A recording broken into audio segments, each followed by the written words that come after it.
evening. Sure. Welcome to tonight's city council meeting. The public can attend tonight's meeting in person at the George DeSierro City and County Buildings Council Chambers located at 1 Tacoma Drive, or watch live on Channel 8 and through live streaming on Broomfield's website, broomfield.org/live. The public may also participate in public comment either in person or by calling 855-695-3744 and pressing *3 to be placed in the queue for comment. Screeners will ask callers for their first and last name and the agenda item the caller would like to comment on. If you'd like to speak on more than one item on tonight's agenda, you'll need to press *3 each time to be placed back in the queue for comment. Public comment will be limited to 90 minutes total per item. The first 1 through 15 participants in the queue have 3 minutes to speak. The next 16 through 25 participants have 2 minutes. And if time remains, the next 26 plus participants in the queue have 1.5 minutes to speak. For our hearing impaired residents present, we have wireless headsets available through our AV team in the back of the council chambers. The city council regular meeting is called to order. Will the clerk please call the roll? Anderson. Here. Cohen. Here. Delgadillo. Here. Hinkle. Here. Jezierski. Here. Leslie. Here. Lim. Here. Marsh Holshan. Here. Schaff. Here. And Ward. Here. Thank you. A quorum is present. Will everyone please rise and join me for the Pledge of Allegiance? I pledge allegiance to the flag of the United States of America and to the republic for which it stands, one nation, under God, indivisible, with liberty and justice for all. Councilmember Marsh Holshan is joining us virtually this evening. Therefore, we will use roll call vote through the meeting. In an effort to keep order for tonight's meeting, I ask council members to limit their comments to 5 minutes. If council members are given an opportunity to speak for a second time, they should limit their comments to 2 minutes. And we'll plan on a 10-minute break at approximately 8 p.m. We'll begin with council's review and approval of this evening's agenda. Council may add or remove items from the consent agenda, or council may revise the order of business for a meeting. Does any member of the council have any comments or questions regarding this evening's agenda? Are there any objections to this agenda being approved? Seeing none, this agenda is approved. Before we jump into tonight's agenda, we have a special guest joining us this evening. Please join me in welcoming Legacy High School's Class 5A 190-pound state champion wrestler, Quinn Funk, and Legacy's head wrestling coach, Michael Thompson. On behalf of myself and the Broomfield City Council and the entire Broomfield community, I'd like to congratulate Quinn, Coach Thompson, and other support staff, and Quinn's proud family, friends, and fans on this achievement. Quinn, would you like to go ahead and say a few words and introduce your family? Thank you, Mayor and Council, for having me. I really appreciate it. It's my coach Thompson, Mike Thompson, and my dad, Mike Funk, and they both really helped me just get better and really helped me push me to where I am now. Thank you. Well, congratulations. Coach Thompson, would you like to say anything? Yes, Quinn's a little humble. He finished this year with a 46-3 record. If he continues this process next year and continues the same trajectory, he'll finish with high school with over 130 high school wins. He's also academic all-state for his GPA, and he's also first team all-state in wrestling. Oh, that's amazing. Congratulations.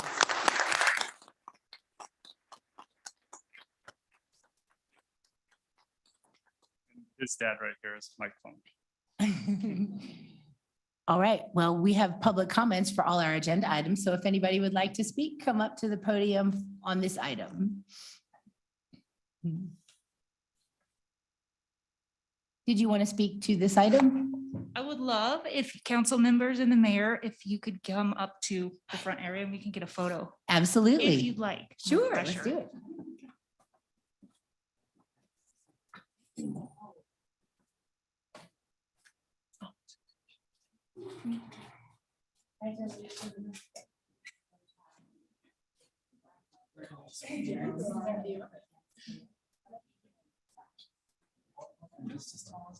Yeah, you are.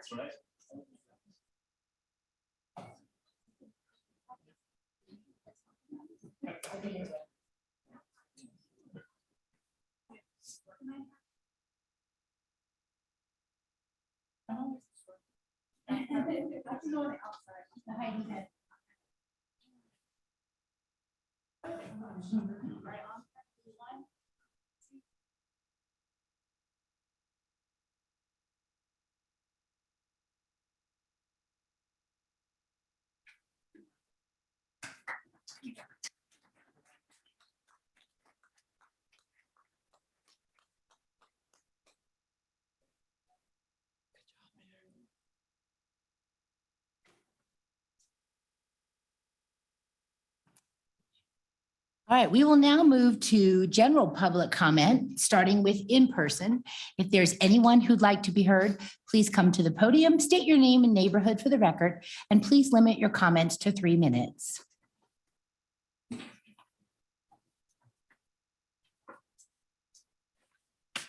Good evening. City Council, I'm Pete Snyder, 930 Lilac Street. I'm calling here, come here to speak about the Richard Steele Park. So I want to address what I can only characterize as the incomprehensible damage being done to the Richard Steele Park as a direct result of the new commercial development. I'd like to also say, since moving here, I use this park every morning and every evening. First, I'd like to thank the mayor and council member Lim for meeting us on site recently and hearing our concerns. That is the kind of responsive government I expect from this beautiful city of Broomfield. One of the reasons I chose to live in Broomfield is because of the incredible networks of parks and trails and how strongly the community values them. However, I never would have guessed the park behind my home would be reduced to a giant drainage basin. One of the reasons, I guess that almost half of this little gem of a park is being sacrificed because of the developer. Established trees, many 40 to some over 100 years old, are being removed. A small wetland and duck pond will be lost. A large grassy meadow within the boundaries of the park full of native grasses and its habitat for wildlife has already been destroyed. Filled in with dirt from a developer site, a site I might add that I only recently learned is a hazardous waste site. How could city planners be so insensitive to accept such a plan and fail to consider or consult with the neighbors and users of this park? How could city planners rely on the developer alone to send out a tiny postcard that utterly failed to convey any useful information to warn us of these changes? Was any study done on the present and future use of the park? And if so, how could such a study perversely conclude that reducing the park's usable space, established meadow, and mature trees for an ugly drainage basin would be in the park's best interests? Why was the developer allowed to encroach on park land and fill in the low native grass meadow teeming with wildlife with an acre or more with 10 feet of fill? That's way up here, right? An area that could have been used to retain a 100-year floodwater, a goal so stated by city planners to me as the whole reason to alter the park. So here we had a low wetland grassy meadow we could have used, and instead they filled it up with dirt. Where were the advocates looking out for the Richard Steele Park and its land within city government? We, the neighbors of the park, are asking for a pause to the work to consider a partial redesign. I believe some of the elements can be reimagined, be less impactful, and improve the park. This is not a breach of contract, as some have suggested. Rather, it would be a simple change order, which is not unusual in the construction industry. We want to reroute the proposed drainage swale. We want some of the fill removed and to restore the native low grassy meadow. We want the green space around the playground to remain, if not expanded. We want to know exactly what will be done to screen the development parking area and the buildings. We want to promise that the bright exterior lighting problem will be addressed both for the new and existing building. Mr. Snyder, could you please wrap up the Yes. 3 minutes?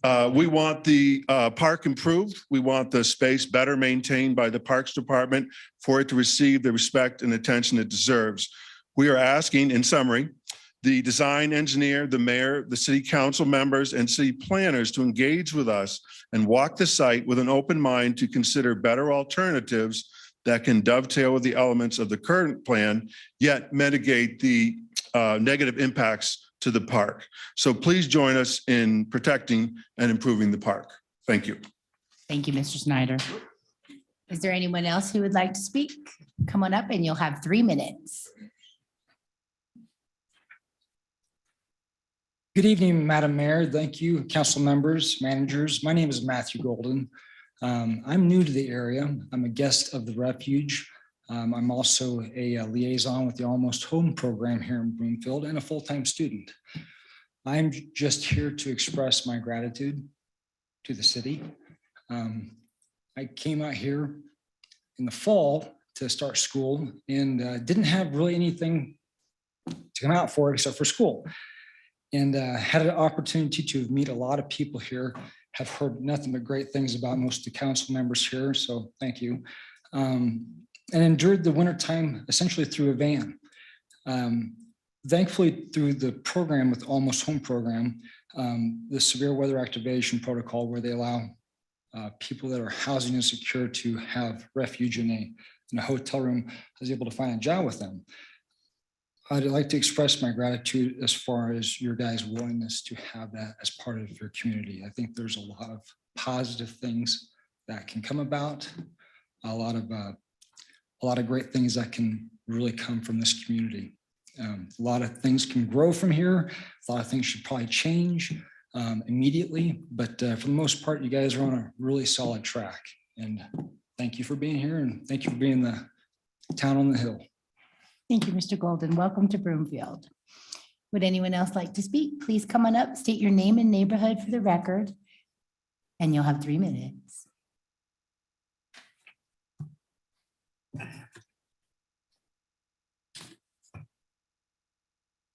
So my name is Tammy Steinfeld. I live in Lackamora next to Mr. Pete Snyder.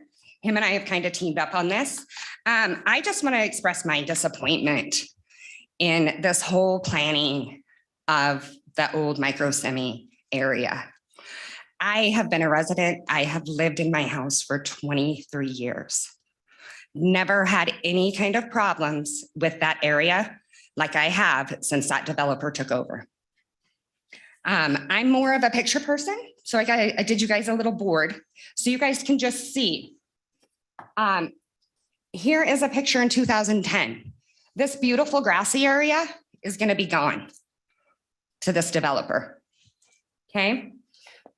Here is a picture from 2010 with my son at the park. The other day I went and stood in the exact same place and took the same picture. I want you to note the lack of trees that have been removed for this developer. No more planted, just removed. Down here is a picture from my backyard. Again, note the difference in the tree structures. They're gone. It went from like 30 trees to maybe 10. Not only have you disrupted our cover from that area, you've disrupted the ecosystem. Here, I have a picture of an owl. Odie, I called him. He lived back there. When that developer put the pole line in, he took his tree down. He now resides on top of the pole line. Who okayed that? Up here, that's a beautiful picture right out my back door. Beautiful picture. They've already removed those trees. I am not going to have that this summer because of this developer. Here is an example of my kid out there on Easter playing in what we call wetlands. He's not going to have the opportunity to do that. He's done that since he was born. He's played in that area since he was born. Right here is a picture of how close the machineries, big construction vehicles are to our houses. This wasn't explained to us. I'm not a soil engineer. I'm not a construction dude. I'm a nurse. The plans that got sent out were ridiculous. And how that ever got past anybody that approved it is appalling. This is what we want. We don't want a big old empty building behind us. with no cover. And that's exactly what this developer has been allowed to do. The last thing I want to talk about is the chemicals. I'm a nurse, not a chemist, not a soil engineer, but I do know there is a chemical with a big old long name that I can't even say back there that is cancerous. This picture up here shows you where it's at. That's less than 100 yards from my house. That's less than 100 yards from a park. I have asked for evidence that it was cleaned up. I got a work plan, but I didn't get evidence. What are we doing here, Broomfield? What are we doing? You guys need to step in. You need to bring the developer back to the table. We need to get the CDPHE on board because they are sure not answering questions. And everybody needs to come back and do a revisit to this development. Thank you. Thank you. Is there anyone else who would like to speak during general public comment? Please come on up. Thank you. I also live on Emilio Medina. I also live on Lilac Stake. And thank you for opening up this forum. Appreciate it. Can you please state your name? Oh, Emilio Medina. Oh, thank you. No worries. Thank you. I didn't catch that. Oh, I'm a soft speaker, so appreciate it. But yeah, thank you for having the space. I moved to Broomfield a couple months ago. Love the city. As someone just came up and mentioned, it's a great place to live. But I'm with Peter and Nancy. Sorry for your name, Nancy. Tammy. Yeah, I agree completely. That this development has changed so many things for a lot of us. It's impacted the way we live and how we're affected by it. And we were given a warning back in October, but it was so small, crucial. And now everything that's being impacted is impacting so many people. A lot of us love going to the back, walking. That's what I love about Broomfield. There's so much open space. There's so many great things out here. I love about it. And that just being taken away is just so heartbreaking, affecting nature and what Broomfield is made of. So I just wanted to say my piece with agreeing for both these grateful souls coming out. And I have a fancy presentation, but yeah, I'm grateful for you all opening this up and hopefully something good can come out of this. And thank you for allowing this space for us. So thanks. Thank you. We appreciate your feedback. Anyone else? All right, we'll move to petitions and proclamations next. The first item under petitions and communications is a proclamation declaring May 2023 as Military Appreciation Month in Broomfield. Will staff and other representatives here to accept the proclamation, please come meet Mayor Pro Tem Jezierski at the podium.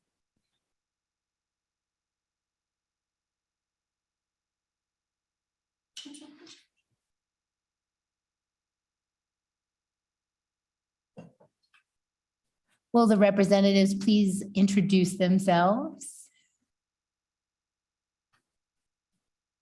Hi, I'm Sue Spriggs with the Workforce Center. Good evening, Chris Dewhurst with the Workforce Center. Hi, Clelia McVeigh with the Workforce Center. Hi, Marcy Machuga with the Workforce Center. Hello, Elizabeth Bodwin, curator of the Broomfield Veterans Museum. Lou Roman, former president of the Veterans Museum at Broomfield. Thank you very much. Catherine Lineup, Library Arts, History and Extension. Good evening, Mayor Pro Tem, and members of Council. Dan Casey, Department of Human Services.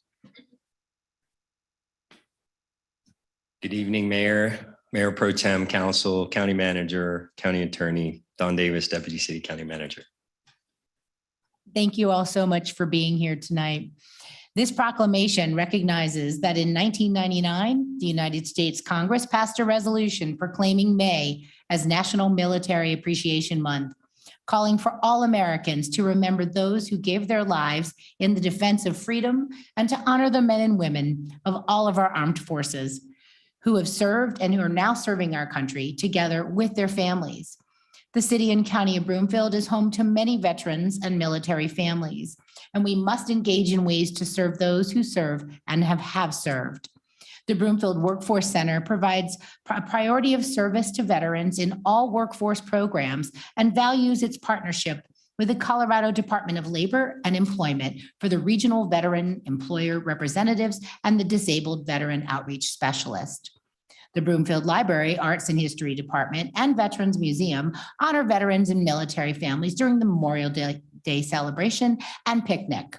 And the Broomfield's Veteran Services Offer provides free assistance to veterans and their families in filing for any veterans' benefits.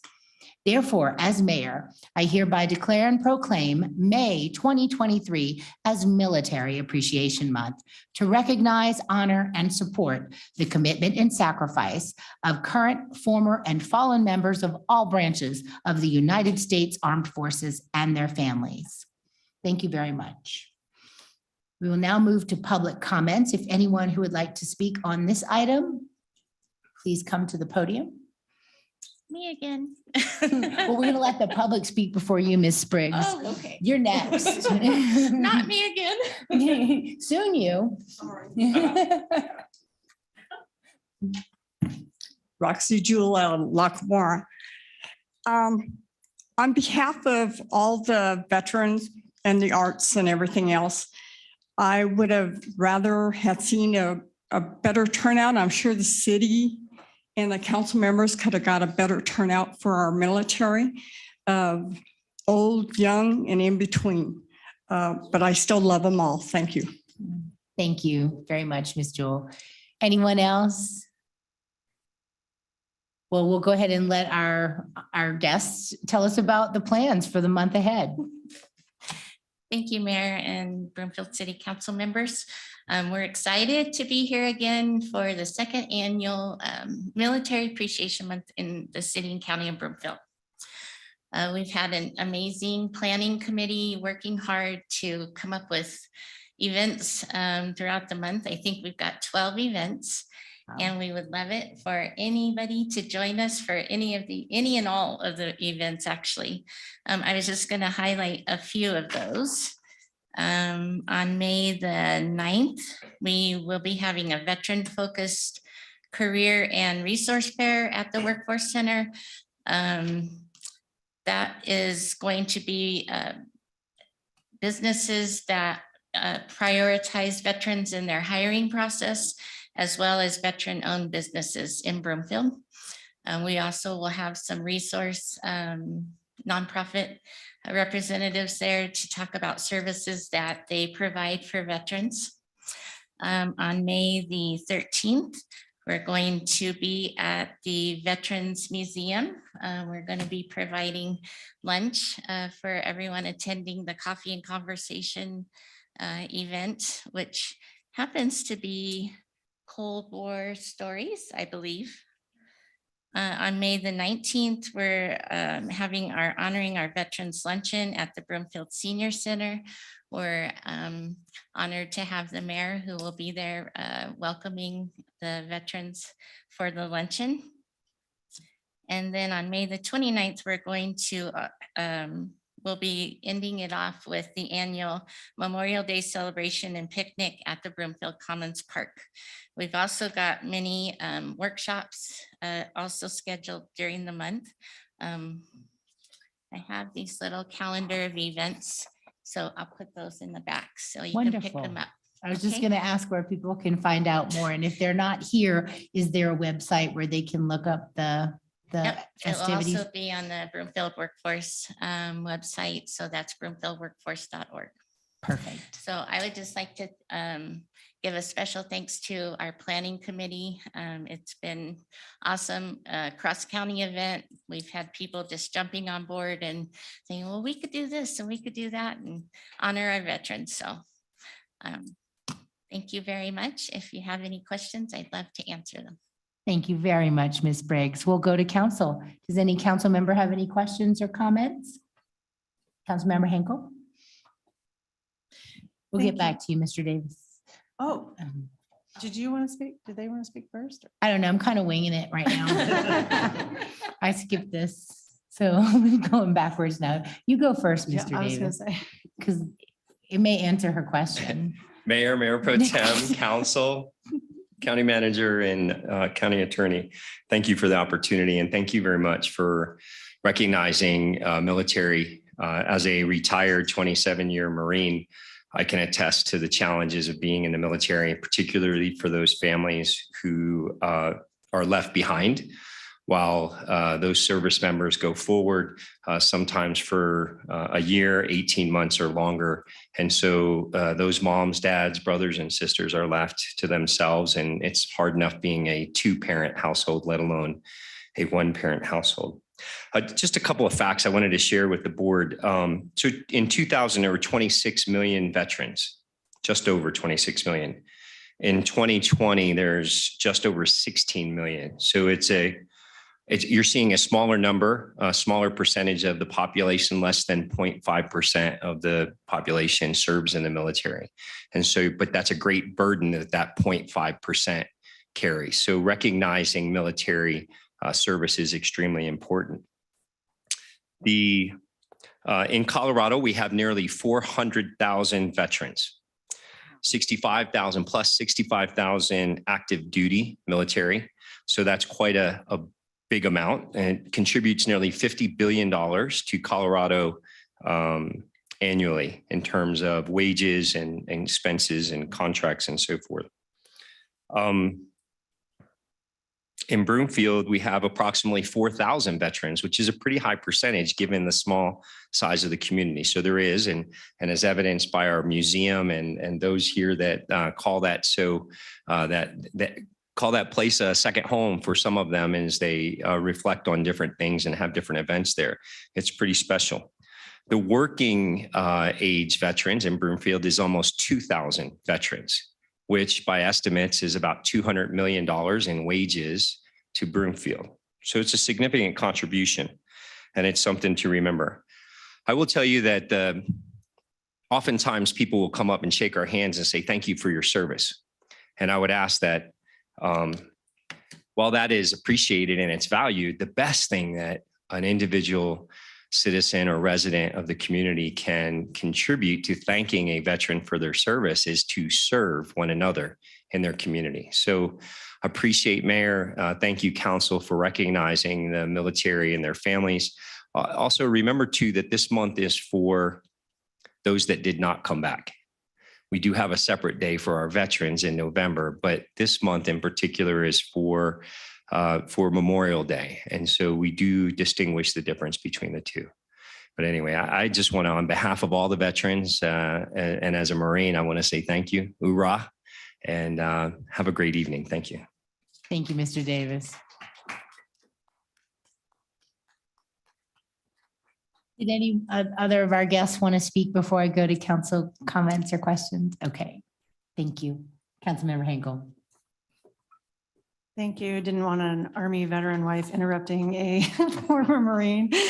Always a Marine. Sorry, I shouldn't say former. I'm going to get in trouble with that one. Thank you all for being here, and thank you for honoring our veterans. And to your point where you mentioned that, we talk about our veterans' families is very true. And when Scott, my husband, was deployed to Afghanistan, he had to do a lot of training, retrain. He's in the 82nd Division, jumping out of airplanes. And all of a sudden they said, well, now you have to learn Pashto and go into remote areas of Afghanistan and follow the special forces and do something totally different. So there is a lot of, trauma involved. And so I want to recognize that trauma can also branch out to the families and those that serve along with them. And I will be inviting our refugees as well, because a lot of our refugees have been special immigrant visas and because of their service to our country. And they are here because their service to the United States and to be interpreters, and they had a more unsafe environment over there because they had to go home, but even surrounding their home, they had Taliban here, whereas my husband was able to come home to America. So I want to make sure that we also honor those in our families, and then also those who served our American forces. And I'm thankful for my husband, and his brother served in Iraq a year before he did. So his poor parents went through 2.5 years of their son serving, and his dad served as well. So it's very, it can be a family thing as well. A lot of our families, even coming out of Holy Family too, we have different generations serving. And so you're right, to serve our neighbors means that we are trying to eliminate conflict nearby so we don't have to have these wars. And that's very important to be a good neighbor. So thank you. Thank you. Any other council member comments? All right, well, thank you all for joining us this evening and for accepting this important proclamation. We look forward to the events during the month of May. Thank you all. Next, under tonight's petitions and communications is a proclamation declaring April 30th through May 6th, 2023 as Small Business Week in Broomfield. Will Mr. Schreier or any other staff here to accept the proclamation, please come and meet Mayor Pro Tem Jezierski at the podium. Welcome, and would the representatives like to introduce themselves? Mr. Monticelli, you're not going to get up? Go ahead. So I'm Jeff Schreier in the Economic Vitality Department. I'm Kier Hart, owner of Flying Pig Designs.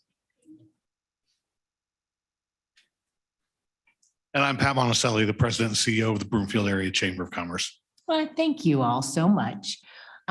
This proclamation aims to celebrate Broomfield's many small businesses and the contributions they make to our local economy and community. From the storefront shops that anchor our community to the high-tech startups that keep us on the cutting edge, small businesses are the backbone of our community and the cornerstone of our economy. The City and County of Broomfield supports small business through our Enhanced Broomfield program, which has awarded over $2 million since 2015 to aid in expansion efforts as Broomfield businesses create jobs and generate activity for the benefit of our economy and vitality. For more than 50 years, the President of the United States has issued a proclamation announcing Small Business Week, recognizing the critical contributions of America's small business owners. The City and County of Broomfield supports our local small businesses that create jobs, helps our economy thrive, and sustains our neighborhoods. Therefore, as mayor, I hereby declare and proclaim April 2023 as Small Business Week in Broomfield and encourage the residents in our community to support our small businesses and merchants, not just during Small Business Week, but throughout the year. Thank you all very much. Would you like to say anything? The floor is yours. Very briefly, I just wanted to say thank you for having me here today. And certainly any of the council members, I'd love to have you at our shop and we can give you the tour and kind of walk you through what we do. Yeah, send us an email at council@broomfieldcitycouncil.org and let us know how we can get in touch. Great. Thank you. Comments from the public are next. If any member of the public would like to comment on this item, please step up to the podium. I can't tell if you stood up, Sam, and I thought you were coming to the podium. It's a tradition. I'm sorry. It's okay. I will, since you called me out. I was Okay. talking to Mayor Pro Tem. Sam Taylor, First Filing. Remember, shop small all year long, not this week. Broomfield has always been a great supporter of the small businesses here, and thank you for continuing the tradition. I really appreciate it. Of course. Thank you, Mr. Taylor. Former council member Taylor. Are there any council member questions or comments? Councilmember Delgadillo. Thank you, Mayor. I want to say that, so I live in the Arista development, and one of my favorite things is being in walking distance of all the small businesses around there. I'm very lucky to be within walking distance to something like Vinca or Sushi Rama or any of those places that I adore. So yeah, local businesses are awesome. Second that, I love living in Arista largely because of the small businesses around. Thank you. Yeah, I'm a little jealous of that. I'm not in a walkable area. Anyone else? All right, well, thank you, gentlemen. And we look forward to supporting small businesses. We'll move on. We already did general public comment, so we're going to go to council's community and event updates next. Before I turn it over to my colleagues, I wanted to let everyone know that this afternoon, I attended the Victim Rights Proclamation ceremony hosted by myself, Chief Hempelman, District Attorney Brian Mason, and the Victim Services Unit of the Broomfield Police Department. I was invited to read the proclamation, which declared April 23rd through 29th, 2023 as National Crime Victims' Rights Week in Broomfield and reaffirmed Broomfield's commitment to creating a victim service and criminal justice response that assists all victims of crime during Crime Victims' Rights Week and throughout the year. Broomfield expresses its sincere gratitude and appreciation for those in our community, victim service providers, criminal justice professionals who are committed to improving our response to all victims of crime so that they may find relevant assistance, support, justice, and peace. Thank you to Chief Hempelman for inviting me to speak and take part in the ceremony. Does any member of council have an update this evening? Councilmember Henkel. Thank you, Mayor. Would staff show our slide? I just wanted to announce the work by one of our Broomfield refugees named Dr. Mirwais Bahij. As many of you know, some of our Afghan refugees were involved in the explosion in Kabul. This particular refugee's family was hit by a suicide bomber, and his 10-year-old daughter was hit the hardest and was evacuated to another country in a coma and waking up in another country without her parents there. Dr. Mirwais Bahij stayed behind to get the rest of his family out of Afghanistan in the evacuation. They were eventually reunited, but months later, and they were reunited here in Broomfield. And since then, this family and many others have been our pride and joy. Dr. Mirwais Bahij is an Afghan diplomat and was in charge of our version of the IRS in Afghanistan. He also has a background in public health, running large public health programs in Afghanistan. He applied for and interviewed for a position that oversees long COVID under the direct supervision of Lieutenant Governor Diane Primavera. He recently prepared a report of long COVID for the state of Colorado. It's the first report of its size and of its nature, published on January 3rd, 2023 by their office, and the office is saving people's money on healthcare at the Office of the Governor and serves mostly as an introductory descriptive report about long COVID. In fact, other states are not quite following it the way that we are. Last week, he presented long COVID to the Colorado Association of Local Public Health Officials, where the public health officials from all 64 counties attend, so as to discuss long COVID and help them develop their county's public health strategic plans, taking long COVID into consideration as a real disease. They are our pride and joy. Thank you. Thank you. Any other council member community updates? Councilmember Lim? Yes, the Workforce Center is very busy. I hear that all the time with the board meeting. So I just wanted to call your attention to the fact that tomorrow they have another career and networking fair besides the one they're having later for the military veterans. So this one is tomorrow from 3 to 5, a career and networking fair at the Workforce Center on Spader Way. Thank you. Thank you. Councilmember Cohen. Thank you, Mayor. I just want to call attention to an election that's happening on May 2nd for the North Metro Fire District Board of Directors. I live very close to the North District Fire Station, so I can attest to how busy they are. I hear them come and go a lot, but it's there's election for, as I said, for 3 of 5 board positions on May 2nd. It's too late to ask for absentee ballot, but you can go to the headquarters here on Spader or the North Metro Fire Station, about 135th and Lowell, and cast your ballot. This is a very important special district that provides fire and EMS service to Broomfield and a number of other counties. So I hope you will take a look at who the candidates are and vote. Thank you very much for that. It's a very low information kind of election, so it's important to get the word out about North Metro Fire Board. Councilmember Ward. Thank you, Mayor. I just want to let council know, along with the community, that last Monday, which was the 17th, the Charter Review Committee had its second meeting in this chamber right here from noon to 2. We're going to have another one next Monday, again in this location from noon to 2. And then we've also have a tentative, for the time being, date set for a after evening opportunity to receive public comment from the community about what the Charter Review Committee is doing, things they'd like to see happen, give their opinion on what we've already discussed in terms of structure of governance, and we'll start going through the charter section by section here shortly. So thank you. I appreciate that update. There's some interest in that, and it is not going to be a quick process. There's at least a year to go through all of this. And of course, any changes to the charter would require a vote of the people. So these are ideas that the committee are gathering to present to council, but everything would still have to be subject to a vote. Just to clarify any misunderstanding on that. Any other council member comments, updates? Well, thank you all. Council's consideration of the consent agenda is next. The clerk will read consent agenda items 7A through 7I by title, and there'll be one opportunity for public comments and council questions and comments.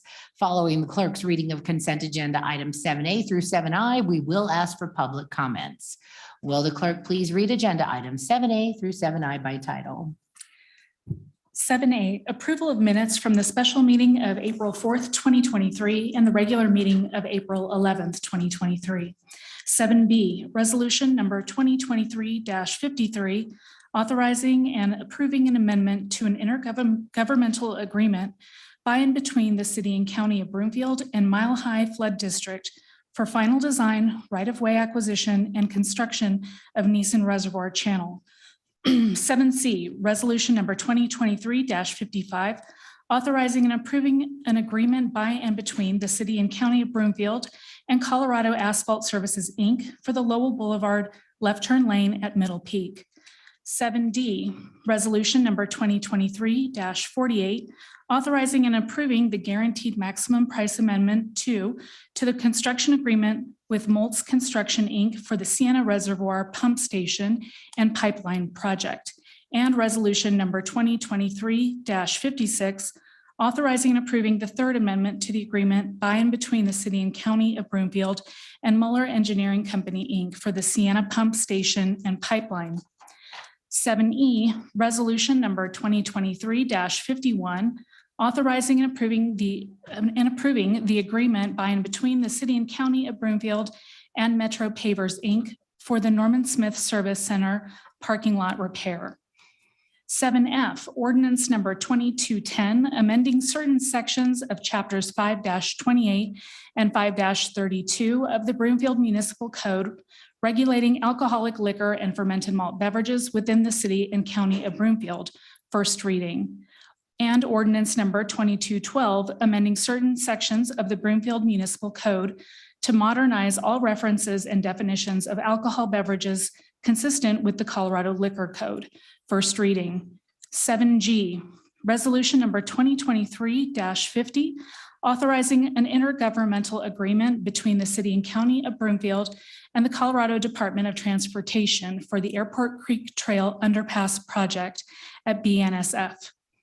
7H, resolution number 2023-69 by the city and county of Broomfield, Colorado, expressing support of the Colorado Communities for Climate Action 2023 updates to its policy statement. 7I, ordinance number 2213, rezoning certain land located at 11495 Wadsworth Boulevard, north of West 112th Avenue, within the city and county of Broomfield from C1J and A1J Legacy Jefferson County zoning and I2 PUD to planned unit development PUD, first reading. Thank you. I will now turn the floor over to our city and county clerk, Crystal Clemens, to highlight a revision to the April 11th, 2023 minutes. Council will be considering the minutes as revised. Ms. Clemens. Thank you, Mayor, Mayor Pro Tem and council members. The April 11th, 2023 minutes, page 7 of the memo, have been revised to correctly reflect the vote on resolution number 2023-40, item 11A. The revised version states the amendment passed unanimously by all city and council members, and the vote on resolution number 2023-40 as amended passed by a vote of 9-1 with council member Lim voting nay. The corrected minutes are linked in the agenda with the update. Thank you very much, Ms. Clemens. We'll now proceed with public comments, starting with in-person public comments.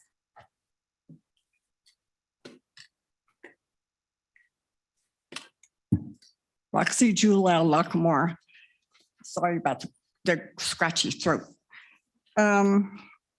So I'm here to talk about 7H. I oppose that the city follow the expressing support of the Colorado Communities for Climate Action 2023. My main reason is a lot of things that are done on the Front Range is spilling over into areas that can't control things. And you're taking away people's livelihood by some of the decisions that you are making. So I oppose that or that the city and the council agrees with all these things. Thank you. Thank you very much. Is there anyone else who would like to be heard? I don't see anyone online. So questions and comments from council are next. Does any member of council have a question? Councilmember Lim. I have a question on 7C, the Sienna Reservoir item.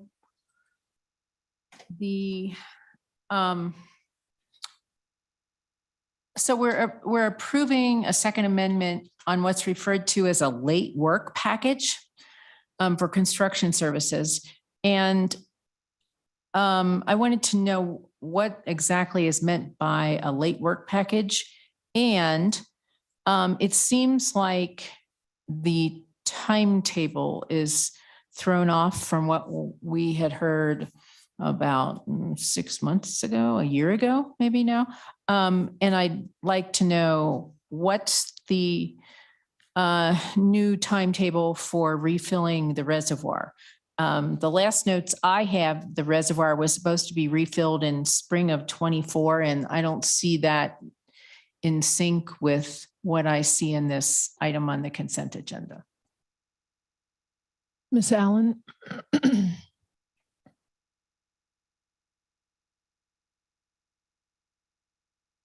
Thank you. Good evening, Katie Allen, City and County Engineer. So a late work package, we are just differentiating the fact that we are phasing the construction contract. Okay. We brought what we're calling the early work package to council in December, and that allowed us to get a head start on ordering equipment with very long lead items and to start clearing the site. And then in the interim, we've completed the design and got it, the contractors bid the work, and now we have final pricing for the rest of the work. So this late work package is the remainder parts of the project. Certainly when we first presented this project, our schedule was more aggressive than where we are today. So we are now just starting construction. So no, the reservoir won't be filled until we're done with constructing the intake pipe at the bottom of the reservoir. And I need to call either Brennan or Rhonda Joe to get me, unless you can just tell me if it's at the end of the project in 24 months or if there's a different fill date.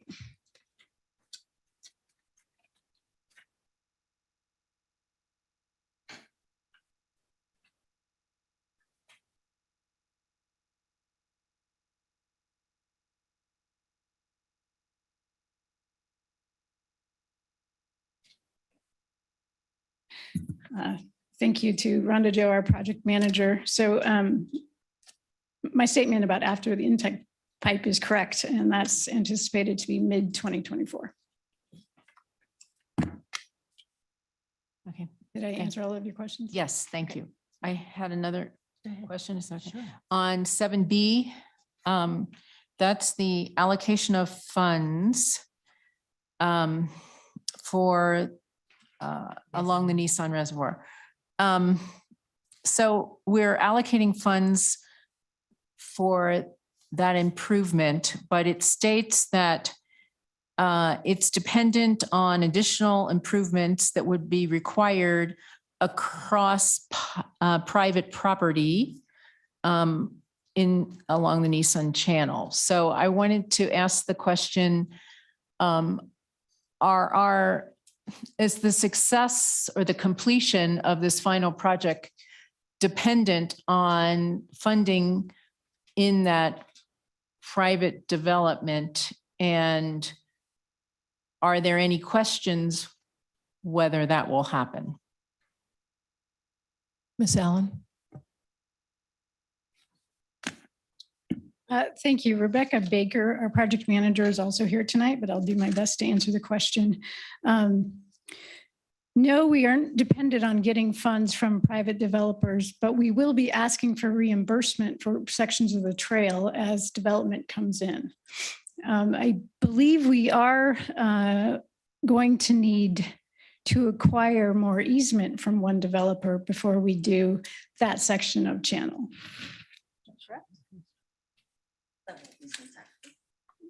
There are still several easements that we have to get. So we aren't waiting on their funding, but we will be entering into property acquisition agreements. Okay, so our investment in the project that we're approving this evening will be worthwhile even if the project does not go forward with funding reimbursement from the private developer eventually. Correct. Okay, thank you. Thank you. Any other council member questions or comments on consent agenda? I just had a comment on 7B because as the person who's served on the Mile High Flood District for the last 4 years, I've watched that incremental allocation, add up since 2016. And I was delighted to see that the project has sufficient funds to begin phase 1 of the project. So that's a big milestone. And I just wanted to, I don't think anybody's as excited about that as me. Okay, good. Thank you both. All right, moving on. We got comments. Before asking for a motion, I want to remind everyone that items 7B and 7G contain intergovernmental agreements and require 2/3 approval of council. Is there a motion by council that the recommendations contained in the staff reports for agenda items 7A through 7I be approved? Councilmember Leslie. I move the resolutions be approved. Thank you. Is there a second? Councilmember Ward. Second. Is there any discussion? Will the clerk please call the roll? Anderson. Yes. Cohen. Yes. Delgadillo. Yes. Henkel. Yes. Jaworski. Yes. Leslie. Yes. Lim. Yes. Marsh Holshan. Yes. Schaff. Yes. Ward. Yes. That passes unanimously. Thank you so much. There is no business before the Board of Social Services or the Board of Health this evening. The first item under council business this evening is the public hearing and council's consideration of proposed resolution number 2023-34, approving the Flatiron Crossing filing number 5, final plat and site development plan amendment. I'll declare the public hearing open and we'll follow the city's standard hearing procedures. First, staff will present a summary of the proposal. Next, we'll have the applicant's presentation.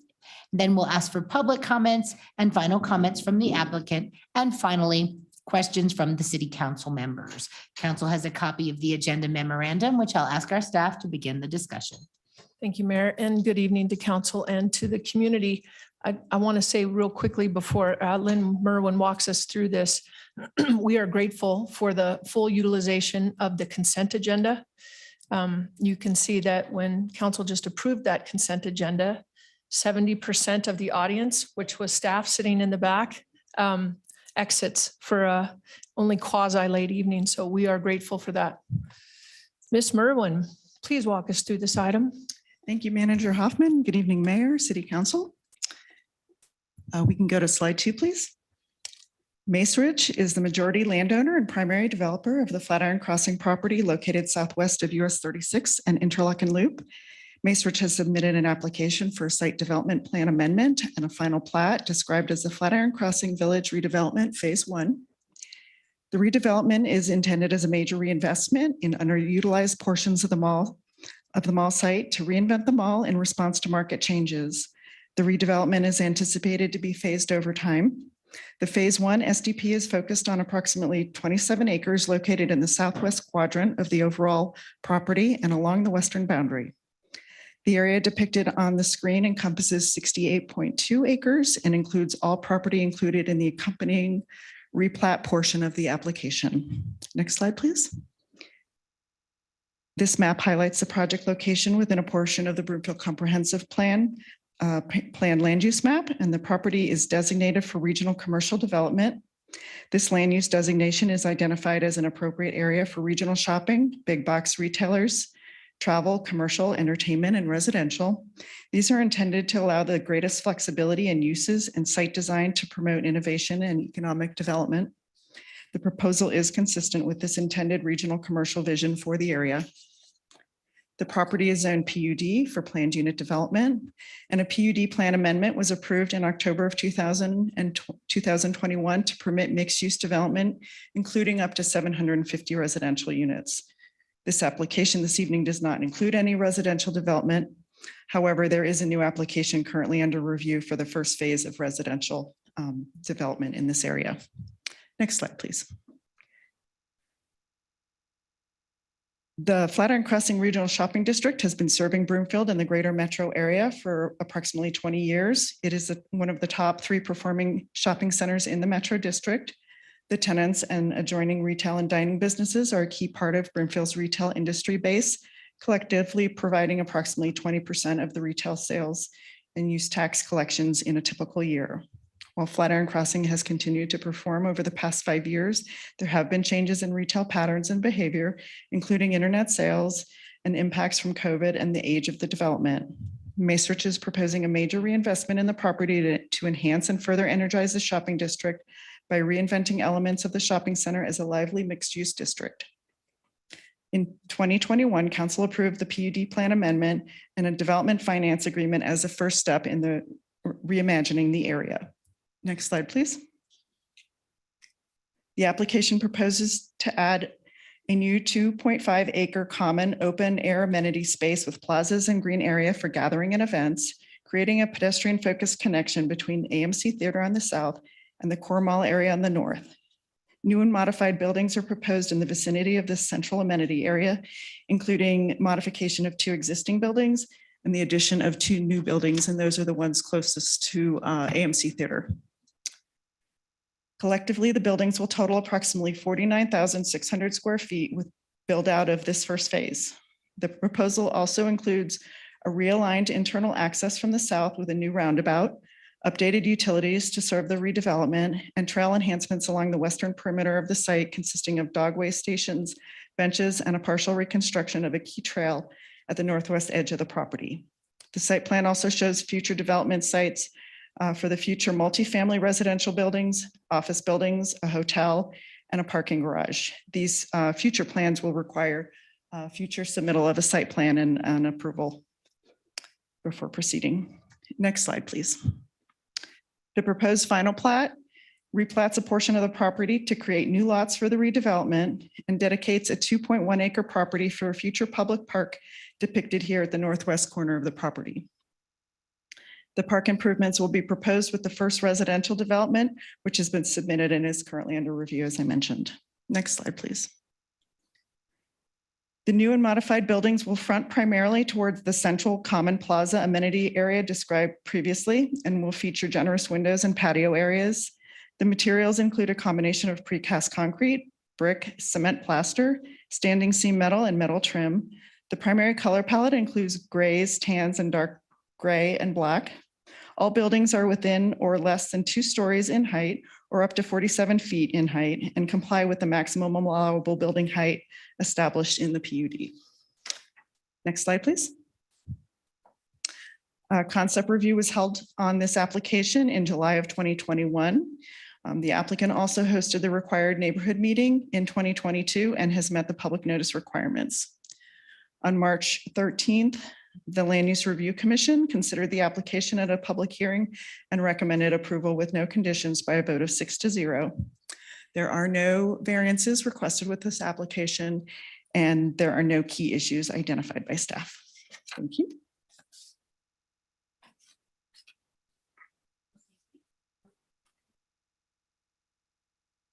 Thank you, Ms. Merwin. Next is the applicant presentation. Just as we ask staff to keep their presentations brief, I ask the applicant to be concise in their presentation. Will the applicant's representative please identify themselves for the record prior to beginning their presentation? Good evening, Mayor and council members. My name is Jacob Knudsen with Macerich. Very excited to be here tonight. And before I start, I really want to thank Lynn Merwin for her partnership over the past 3 years. I couldn't tell you the number of emails, phone calls, and et cetera. I don't know how many she gets on a typical project, but I think this one was excessive. So I just want to tell her thank you for her help through this. So here we are for the Flatiron Crossing Site Development Plan. We're excited to be here. If you want to jump to the next slide, please. So just as a refresher, this is the Flatiron Crossing Mall site. Everything in white and blue is owned by Macerich. The two parcels in gray are not owned by us, and the area in blue is this village reinvestment area. Next slide. So the future of Flatiron Crossing, we've been talking about this for a few years, but transformation of a mall into a mixed-use regional town center, and that's kind of a buzzword in our company. There's a handful of these projects around the country that we're doing this on, with this really being at the forefront of this for us. And it's really creating a live, work, play, shop opportunity that does not exist, and providing a walkable urban experience for the community and supplementing and enhancing the city's largest tax contributor. And with that said, we finally got to a point where you don't have to hear me talking about things that I think are going to happen. I'm going to bring up the experts and talk about what is happening since we're in construction documents. So I'm going to ask Rob and Kevin to come up and finish it out for me. Thank you. Happy to answer any questions. Okay, Hi, Rob Berg, Design Workshop, landscape architect, urban designer on this one. And I'm Kevin Marks. I'm with MG2. We're the architect. You go to the next slide. These are great renderings. You probably got to see them close up, but we're going to just walk through kind of the character of both the architecture and the public realm, and we'll be very brief, but happy to answer any questions. So this is a bird's eye view, really from the mall looking north here towards AMC in the far kind of background there. You can see that it really takes on this character of a village. And really the intent of the public realm is to create a sense of discovery and ground you in the natural landscape of kind of the Front Range here. And so next slide, please. You'll start to see familiar materials. Again, we're trying to bring the Flatirons to Flatiron's Crossing. And so when someone actually spends their day here, which is kind of this new idea that this isn't just a retail or transactional visit, but it's something that you could actually conceive that you could spend the day here on site. This is a view looking back towards the existing mall. And you can see this fun little kiosk off to the left-hand side here, selling coffee or ice cream or something like that. But you can see sort of the natural materials and the winding paths through this space. Next slide, please. This is what it feels like to be in that space. So again, native planting, low water use, native planting, and then all materials found here in Colorado. Next slide, please. This is as we start to back up a little bit. So we are a little bit to the south. The building on the left is just sort of a placeholder sketch. That will be the multifamily project that you'll review in coming weeks and months. But this is just a view of kind of this informal kind of gathering space that can be programmed for much larger events, concerts, let's say in the park, those kinds of things. But it also has a really great feel, on a typical weekday. Next slide, please. And again, what it feels like to be down on the ground, which is the most important, how we're all going to experience this place, a mix of both natural and hardscape materials here. Next slide, please. And then this is all the way down at AMC Plaza. So again, we're looking north, AMC's behind us. And we have some retrofits and some renovation to this plaza.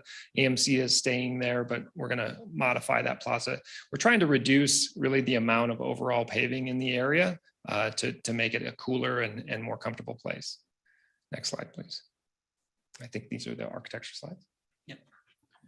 So this is what we're calling Building 3. So this is the existing Second and Charles building. So a portion of that building, the one-story portion gets demolished, and then this two-story portion gets repurposed as a restaurant / entertainment use. And this is directly adjacent to AMC. So activating kind of an entertainment zone for the property. Next slide, please. This is what we're calling Building 4. So this is to the left of the slide is the existing Gordon Biersch. The building that surrounding that Gordon Biersch gets demolished, and this gets built back as two small quick service food tenants for quick casual dining. Next slide, please. And this is building 7. This is directly across from the existing mall. This is seen as a larger restaurant tenant with a large covered patio area for outdoor dining that kind of blends that indoor-outdoor experience so that the pedestrians walking along the walkway there interact with the patrons that are dining in the space. Next slide. And this is what we're calling building 9. So this is the pavilion building that's at the center, right adjacent to the large lawn area for events. This is seen as a small coffee type tenant that has a large covered patio area that could be used by the public in general. Next slide. This is just the overall plan. So just orientation. So to the south is the existing AMC and PF Chang's. And to the north is this existing mall. We have building 3 and 4 that are directly north of AMC, which is the Second and Charles building and the Gordon Biersch building. And then in the middle is that building 9, that pavilion building. And then to the top right is building 7, which was that larger restaurant. And then the larger white buildings are to the left are the future residential building. And then the smaller white building to the right is the future office building. Next slide. Did you want to talk about this one? Yeah, this second to last slide here just shows some of the offsite improvements. So on the right-hand side, you show a trail widening that we're doing on Broomfield City land to the northwest of the property. And then on the left side, there's 4 pocket parks that we'll be putting in on the west trail system west of the project here. Next slide. And then again, just site plan showing this site at full build out. So this adds a second phase of multifamily, a second phase of office, and the hotel down on the south end. Next slide. And then lastly, just wanted to note some of Mace Rich corporate sustainability goals. We do have a corporate goal to be carbon neutral by 2030. That's both from an operational standpoint and from a construction development and redevelopment standpoint. And then listed some of the items that we're doing at Flatiron Crossing today. Highlights are the solar that we have in place, HVAC controls, electric charging, recycling programs, and then irrigation smart meters. So happy to answer any questions. I think that wraps up our presentation. And Mayor, if I may, this was the first development that we had learned from previous developments and deals about what the cadence is between residential and commercial. And also pushing to get units versus the cash in lieu. It's exciting to see and the verbiage to be able to say not what's coming soon, but what is. And the partnership with Mace Rich has been not only from Lynn Merwin, of course, anything she touches is going to be spectacular. Same with Anna Bertanzetti, but the cadence with which they acquiesced significantly when we said 20% of units at 80% AMI. So they're bringing all units and no cash in lieu with that agreed upon cadence. Excellent. Thank you so much. We're going to go ahead and proceed to public comments next. If anyone would like to be heard, please come to the podium. State your name and neighborhood for the record. Roxy Jula Lockmore. I've been around long before the first mall was ever put in there. It's had, the old mall buildings had a lot of problems. And I voiced my opinion when the new people came in a few years back now on doing the new building. I think this is beautiful. I can't wait for it all to get filled in and be beautiful, as I'm sure it will be. My problem still is this used to be an old coal mine. And some of the problems that the old buildings had was because of the old mining that was there. I'm still worried that if you put something on it and we don't have any way to hold the builder accountable for the buildings crumbling or whatever they may do, which might hurt somebody, I think it needs to be soil tested and be drilled and stuff to make sure that they don't end up building on top of something that's only 100 feet down, that's actually a big sunken hole from the mining. I don't hear anything about that. And that's a safety problem, I think, for the city, county, and the customers that will be living there and doing business there, which will be me and many, many more. Thank you. Thank you very much. Any other public comment? I don't see any online. Would the applicant like, oh, go ahead, Mr. Just Snyder. one, I just can't resist. Of course, you're here.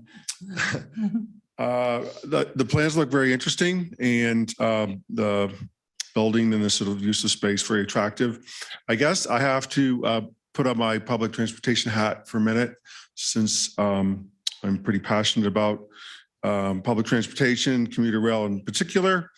But I guess I'm wondering what, with the big parking lots, what kind of plan is there to incorporate commuter rail or the Flatiron Flyer, or we'll just say public transportation in general to this project? Because there's a lot of parking spaces there. And I was looking at your plan and I can't imagine that we're always going to be like that with just a million cars parked outside, right? So I'm wondering about that, if you can address that.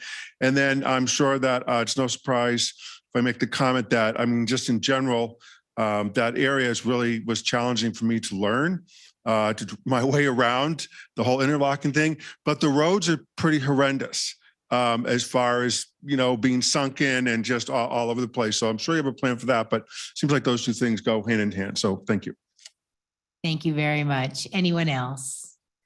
Would the applicant like to address the soil mining concerns and transit?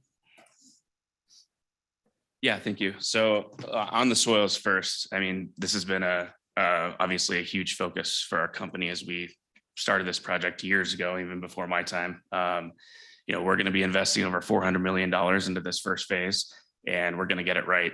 The mall was built on a crawl space. The buildings in the village that have failed were not. And so, I mean, that's the first thing I'll say. We're not going to get into details about that, but we've also learned a lot about soils, and I can give you all a geotechnical soils study if you want to stay late tonight. But there's a product called ClaySet that we're exploring that we're being told will solve all the problems out here. And then we're looking at combining that with the crawl space that the mall has today. But just all that to say that we'll get it right. All right, and the transit, did anybody want to speak to transit? Yeah, I mean, versus parking. You please. Thank you. Thank you, Mayor. So the area is served by a bus service today. Route 128 stops on the south side of the mall property. The property is also within a half mile of the Flatiron station. And there are trails. The US 36 bikeway travels right along the north end of the property, all the way to the rail station, not rail station, but the BRT station, future rail station. That's optimistic. Thank you, Ms. Merwin. All right, we will now go to council member questions. Mayor Pro Tem. Thank you. Yeah, I don't have any questions. I'm just going to say that I love the project. I, first of all, love that our staff said there were no key issues. That's always a huge deal for us. So when it's rare that we see that as well. So I think that's your first plus. And then, yeah, I love the renderings, the green space and trees. I hope that comes to fruition. I know right now there is definitely a lot of cement and a lot of lack of greenery. So I hope it looks exactly the way you have it developed there. I'm looking forward to eating at that tasty place in number 9. And tasty. That's what I said. I know. And I was just sitting, I was thinking here, if there are maybe some mines or coal mine fires underneath you might have some sustainability thermal heat you can utilize. So good luck. Thank you. I'm looking forward to this. Thank you, Mayor Pro Tem. Any other questions from Council Member Cohen? Thank you, Mayor. I also express my gratitude for your reinvestment in this property. We appreciate that, of course. I just had one quick question. I may have asked this before. The AMC building, do you own that or is that AMC's? Yes, we do own it. All right. I'm just curious since, AMC's financial future is questionable since they've been having a bad year. And if they did go under, you would have a plan so that wouldn't become a vacant structure that is part of this development? Yeah, we do not intend that they're going to go under by any means. They're doing well here. But there are other theater operators that are also doing well that could be a replacement. There's also a lot of large format entertainment concepts that are popping up that would love to have that space if it were to become available, but we don't think that's going to happen. Terrific. Thank you. Thank you, Councilmember Leslie. Thank you, Mayor. You guys did a great job last time you made your presentation, and it's nice to see you're reaffirming all of that. Congratulations on the project, the housing thing. I mean, I think you're the first developer that's come and said, we're going to do all of it. I mean, I really, really appreciate that work. I want to join Mayor Pro Tem in his comments about the green space. My only question is related to the watering and the native plant use as opposed to more formal plants and trees and things. If you could just kind of explain a little bit what your thinking is there. Obviously, sustainability needs to go in that direction, increasingly so. And it's hard to tell from the images, of course, what's going to be there. So. Yeah, I mean, as a practice, all the plant species on this campus will be native plants found within this ecotone. So that inherently will reduce the amount of water that we need to put, within the landscape. The lawn itself, we're still kind of going back and forth on whether that's a artificial turf field, based on the amount of program that could happen in that space. There's definitely pros to that in terms of the amount of water savings, and back and forth on that one. But yeah, water conservation is very important and of utmost concern. Good. Okay. Yeah, I really don't have any criticism at all. I just think this has been right out of the docket, a really good presentation, a really good project. And all of us who use them all want to see it sustained and want to see it redeveloped. And I think you guys are doing a great job. So thank you. Thank you. Councilmember Schaaf. Thank you, Mayor, and thank you to staff for your hard work on this project. This is turning out to be a good looking project so far. So I'm excited to see the next phase 2 and phase 3 on this. Thank you to the developer for bringing this project to Broomfield and continuing your reinvestment in this space. I appreciate the commercial and the retail happening before the residential. That's not something that I've seen a whole lot of in the last while. So I appreciate that happening. You had mentioned that, that the Flatiron Crossing Mall is really at the forefront of the other projects. I quickly looked through the other projects that you have going on around the country. And while that gives me comfort that we're first out of the gate in terms of investment and likelihood that this is going to be completed, could you talk about maybe some of the lessons that you've learned thus far from some of the other projects that are going to be applied with this project to ensure that this is really knocked out of the park? Yeah, and this isn't the first one we've done. So let me put, we have Tyson's Corner in Virginia is kind of our flagship that has residential, office, hotel, all the same uses that we're talking about here, and highly successful. Kierland Commons in the Scottsdale area has residential and office as well, and there's multiple others. But this is the first one where we're really taking an underutilized parking area and ripping it up and really doing this. The others have been naturally redeveloped with density as that's allowed. But what we've seen across the portfolio is that not only do you see increased rents on our side from the developer standpoint, people will pay a premium to live in this area, and they will pay a premium to office in this area. And then really, again, we've said it a lot, but it's all about the 24/7 driving of traffic. It's extending the hours from, a shopper that's just at the mall from 11 a.m. to 2, and then from 5 to 8, to making it an all-day place where people are here having fun, working, shopping, playing, and spending money. And so, it's something that we've done. It's new as far as redeveloping certain parking lots, but we're confident that this will be successful. That's great. That was going to be my next question, is what the change in the change in data and analytics that you've seen from those other malls. And it sounds like that those have continued to track in terms of your goals for these centers. Yeah. And I'll tell you that even our retail leasing team, as soon as we got through a couple of the early city council meetings and a couple of the, smaller articles were posted, our retail leasing team already has gotten calls for tenants that otherwise would have never looked at Flatiron Crossing Mall, wanting to be here because of what's to come. So again, it's benefiting the Golden Goose. That's been our pitch all along, and it really will come to fruition. And we're seeing that happen already. Awesome. Thank you. Councilmember Lim. This is a question, I think, for staff on the sequencing. In the memo, it says that the first residential developer will address the future park improvements as part of that future SDP application. So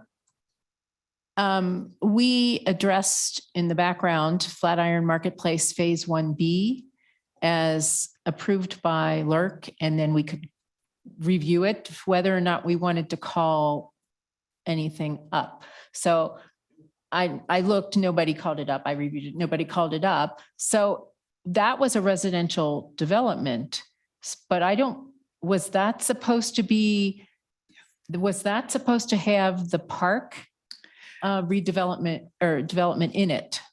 So the call-up item you are mentioning was really Flatiron Marketplace, which is further to the east. Oh, that's right. Okay, And not that's Flatiron right. Crossing. Okay, so when we do should it all we the time in our office. So when should we expect the park improvement? Later this year. Later this year. The residential Phase 1 at Flatiron Crossing just came in. It's been through one round of comments and we're waiting resubmittal. So it'll be a few months still before it comes forward to LERC. And then that should be eligible for a call-up because it's less than 7 acres. And you can keep an eye out for that. Okay, thank you for straightening me out on that. Of course. And I appreciate, in addition to the fact that staff is reporting that the developer cooperated well on the affordable housing, I noted that the developer is also meeting the EV parking requirements, even though our ordinance was passed after the development was approved. So they are obviously thinking that the residents and visitors to that area will use that. So we're happy to see that. I appreciate the fact that you listed the sustainability options that are there operating at the mall currently. Did you consider updating? I mean, the solar system is a little outdated at this point, and you have new buildings. So what other options? I'm just curious, did you consider other options? Electric ready, solar ready, anything like that? And what was your thought process on that? Well, Kevin, you can spend a little bit if you want, but the one building, the building 9 that's in the center of the project, we're proposing to build that out of mass timber. And if there's any more questions, he can expand on that. Go ahead. Yeah, in terms of sustainability, so we did look at a number of the buildings as either mass timber or wood frame, which is a much lower carbon footprint than a traditional steel frame building you'd have in commercial buildings.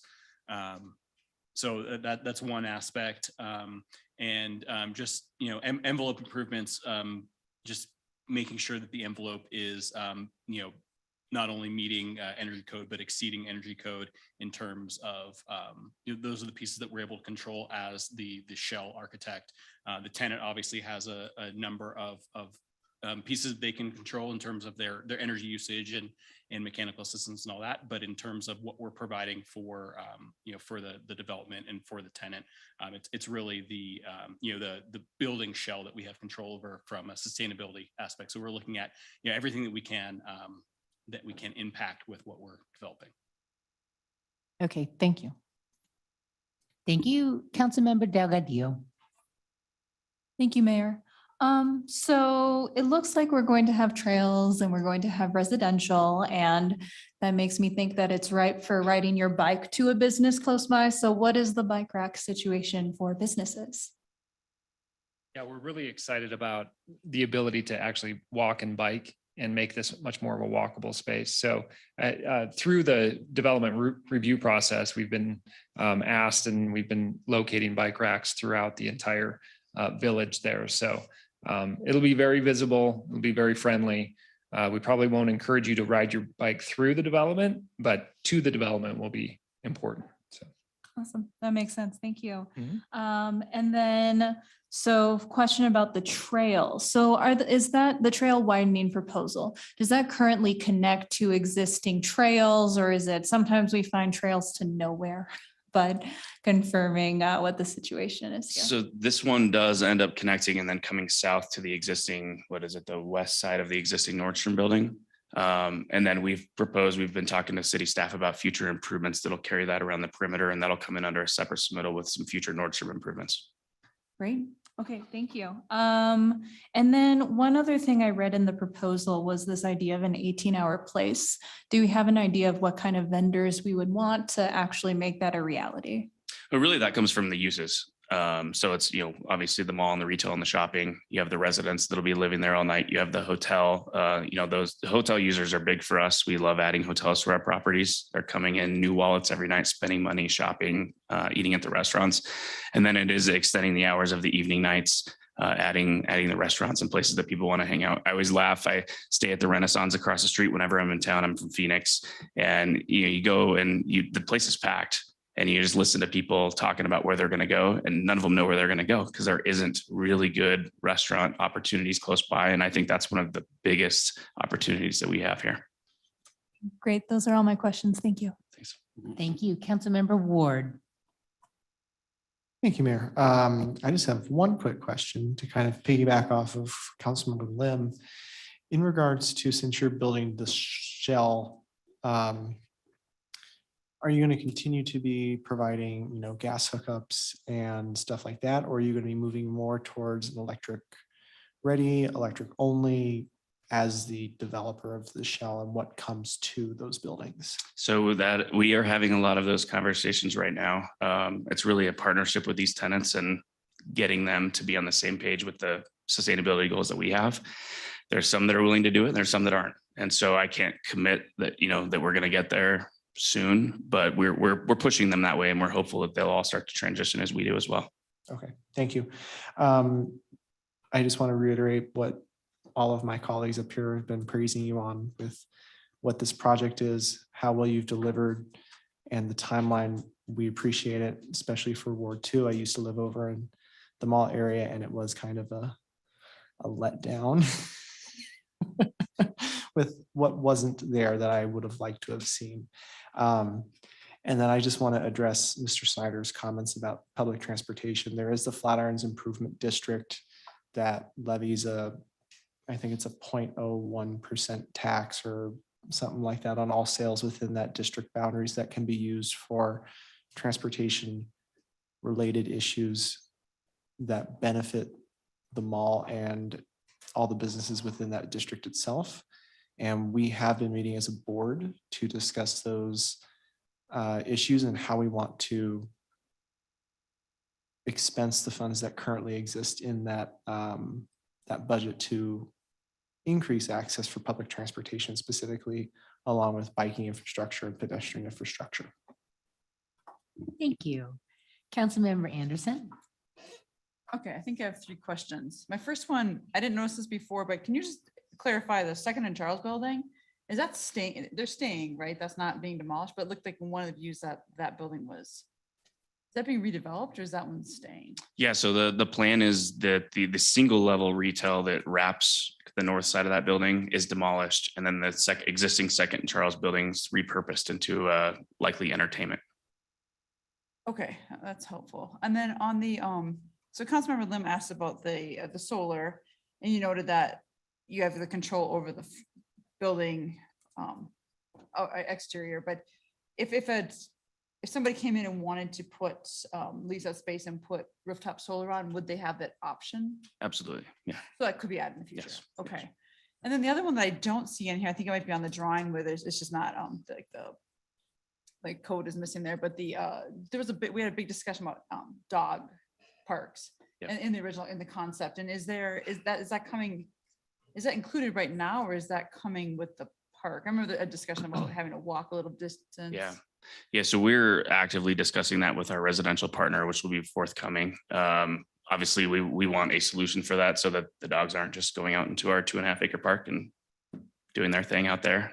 So we're actively working on that, and that'll come in with the next submittal. Okay, thank you. And it's a great development. Thank you. Thanks. Thank you. Any other council member questions? All right. There being no further questions, the public hearing is closed.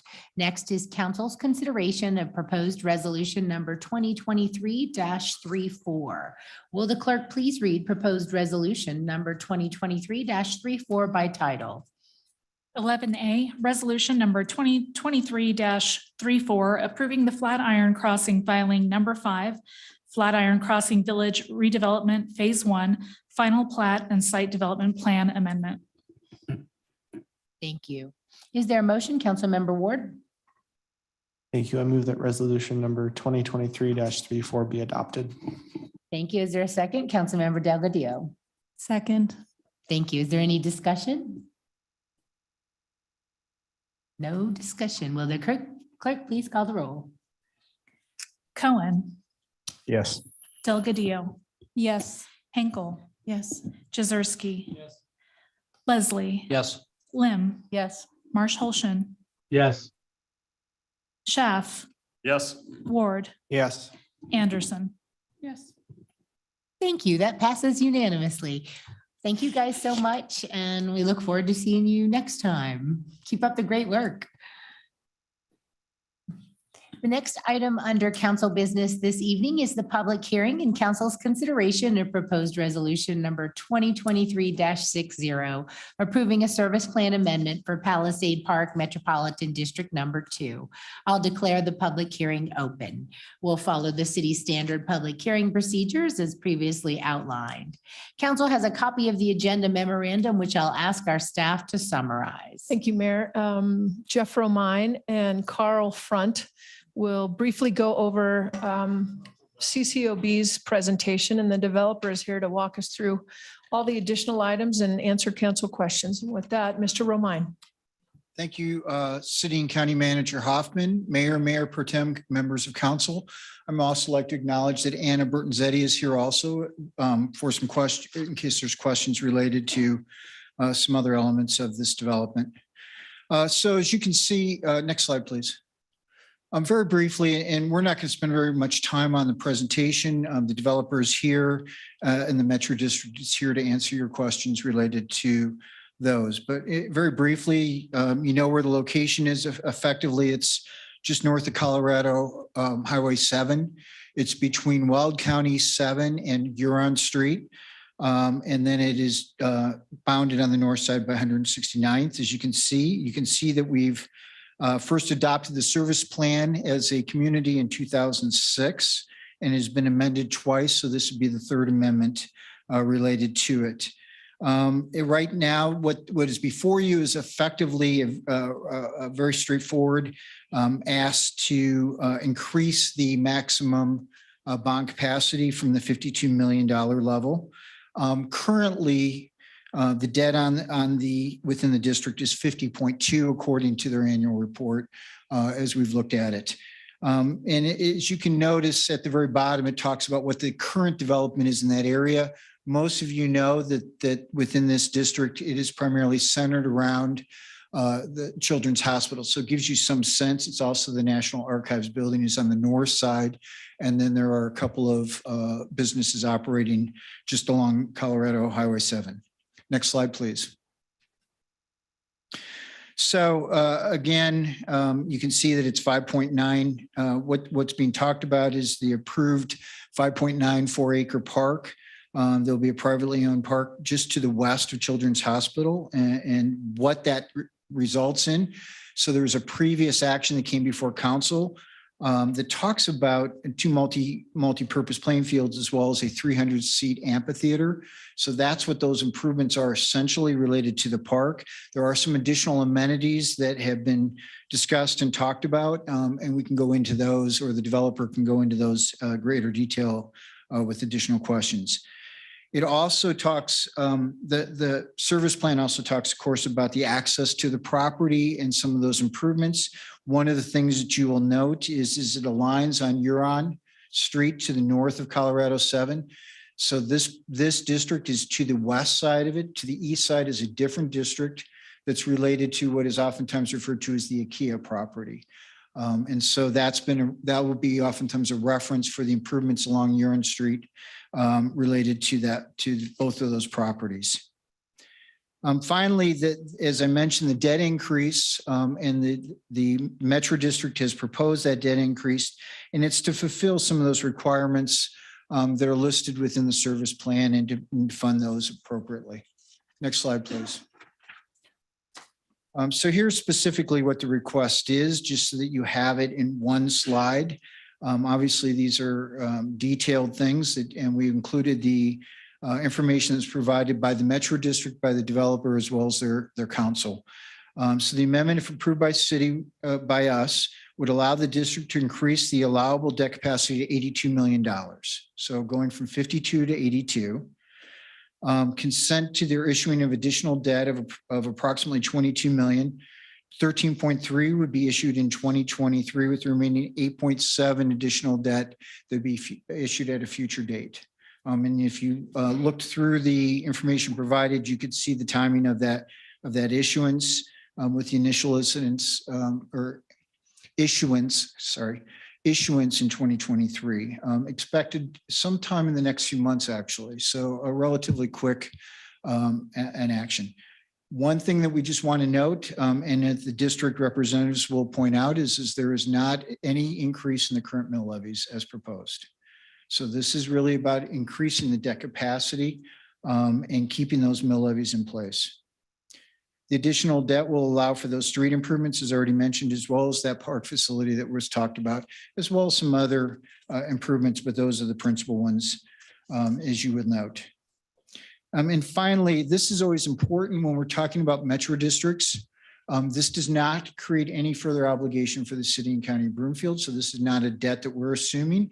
This is related purely to that different governmental unit, which is a metro district. So it's Palisade Metro District number 2 is who would incur this debt. Next slide, please. As you may have noted, Ed, as you reviewed the memo as well as the information provided attached to it, there is approximately 31 acres still to be developed. As we had noted within the memo, but you will note that there's an estimated 340,000 square feet of additional office, primarily medical office is what's anticipated. 37,500 square feet of retail that is anticipated in a number of individual buildings, as well as the possibility of 120 unit extended stay hotel. There is no anticipation at this point for any additional residential coming to this site, whether it be rental or for sale. So this is purely about what is coming next is all the commercial side of it. Next slide, please. And this just gives you a sense. So if the council moves forward with this, then these are the next steps that will be undertaken. As mentioned, Anna Bertanzetti and her team will be talking about a subdivision improvement agreement related to the brownstones and the park amenities in the park. We expect that the additional improvements will be made later on in 2023 with the further completion of the additional brownstones that are being constructed right now. Additional improvements to the park as well as the amphitheater be completed.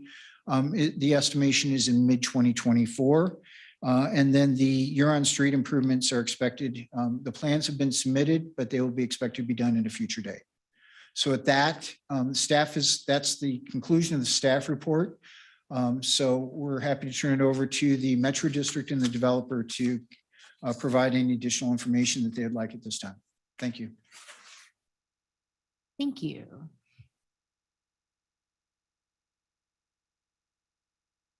Sorry, I jumped in a little before I was asked to come up to the podium. It's been a while.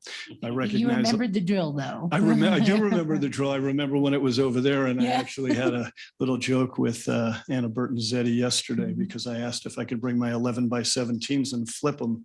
She had to remind me that the camera hasn't been there for a while. I think she might have chuckled a bit.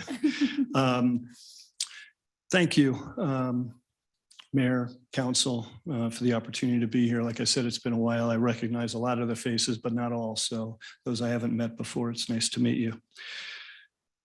And I also have to wear glasses now to read. Tonight, we are here to ask for an increase to our debt service capacity. When we started this project, we acquired the property in, I believe it was 2000. When we started this project, our original service plan was approved for a little over $18 million. It was never envisioned by us or by the city at that time that this was all that was going to be needed. But the city wanted control over what we could borrow.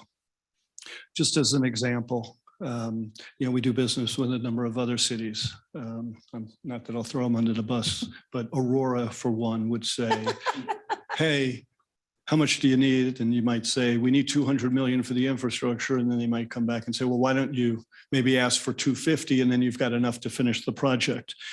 Broomfield, on the other hand, was always real conservative with what they did, and we appreciated that. So in 2006, we did the initial bond offer. And by the way, that was an excellent presentation. You took some of my notes. In 2014, we increased that to 32 million. We came before council again. We explained what that was for, the infrastructure, what it was going to support, specifically the water, the sewer, the gas, the roads, the parks and the trails, and the projects that it was going to support. We came to council and explained that there'll be future phases in 2019. It was increased again, and now we're here before you, expectedly, asking for an increase. So one thing I would ask if I was you is what's really changed since 2019? Well, since 2019, Children's Hospital did a $200+ million expansion.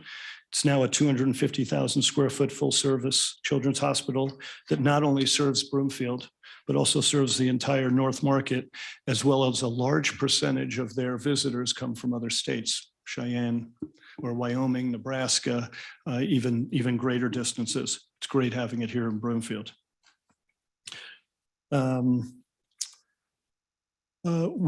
what else is happening? Well, and what you can see up there on the illustrative plan shows a lot of this, but we've assembled a team to do the medical office. That was just discussed. We anticipate up to 4 medical office buildings. We've had discussions with Children's about what kind of tenants they would like to see there. Our collaboration with them is fantastic. And some of what you're going to hear later is based on feedback that we received from Children's Hospital. So on the illustrative, for those of you that haven't seen it before, in the upper left corner is a residential project. It's 161 homes. It's been completed for some time now. To the east of that, it says National Archives and Records Administration. I think it'd be worth a little background on that deal I'm not sure if anybody here on council was here when that deal started. But National Archives and Records Administration was a deal that from New Mexico to Wyoming, 32 different sites and developers had competed for that deal. And city council, the mayor, city manager, staff had said, we want to win that deal. So that deal ended up being narrowed down to what was originally called Stapleton and now Central Park, and this site up here. And back then, when that was happening in 2011, there wasn't much up at Highway 7 and I-25. And we know what happened after 2008. The site was under contract for about 1.5 years. And the developer handed back the site to the bank. Bank was taken over by the FDIC, and George DeSero, the city manager at the time, and the mayor came to me and said, do what you can and save that deal. So we approached the GSA and had discussions and got a conversation with them that they agreed that moving it from the adjacent diagonal site north of the IKEA site to this would not be something they needed to take back out to the public and investigate all those sites again. But we had already constructed our detention pond there. So this site originally was zoned for 1,000 single family and multifamily units. We pared it down to the 161 at that point. We had already put in the detention pond and the infrastructure there. And in saving that deal, we had to spend $2 million, which was not planned for, to redesign and rebuild the detention pond, allowing National Archives to happen. South of the residential are the brownstones. I think many of you have passed that. and seen it wildly successful. Our plans for the affordability have worked to a T. We've seen a lot of, we've seen pilots and flight attendants and nurses and doctors and staff at the hospital that are sharing units because of the way we designed it. It works well, and because of that, it is a significant level of affordability for those individual units. To the south of National Archives, there was a multifamily project that went in a long time ago. And that's there, always occupied. Of course, there's the Children's Hospital site. Now, I will point out that Children's Hospital has a little over 3 acres remaining and can construct another building there. They have plans to do so, but not immediate plans. And right now they've got, they're running at capacity for what they've built out. The 5th floor, they have not built out the upper space. I spoke to them recently, but they have plans to do that. And once they reach capacity, I would suspect that they'll have meetings here with the city to talk about future expansion, which is great. And they love being here. Then in the along Highway 7, we've got a restaurant and convenience already. I can tell you we have a number of other transactions that we're working on now, and we look forward to coming before you here soon. And then in blue, I can't tell from this angle if they look like blue from your angle, but on adjacent sides of the park, we have plans for medical office. Why medical office? Well, most of you know and have read the office market isn't all that strong, but frankly, we always planned when we were able to attract Children's Hospital in this location that this could be really a regional medical area. We know that UC Health purchased land to the south across Highway 7. Unfortunately, they haven't developed yet, but hopefully they will someday soon. And then there's the park and amphitheater. So now that we've gone through the illustrative and have a little background on the site, again, why are we here tonight? We had to add a significant amount of infrastructure to our original service plan and our amended service plan over time. We are requesting, and a lot of that additional infrastructure was requested by residents, Colorado Department of Transportation, Children's Hospital, staff here, owners associations up in the area. When I say owners associations, not just Palisade Park, but Palisade Park North, Palisade Park West, Hearthstone. They all express similar concerns about traffic, transportation, and safety.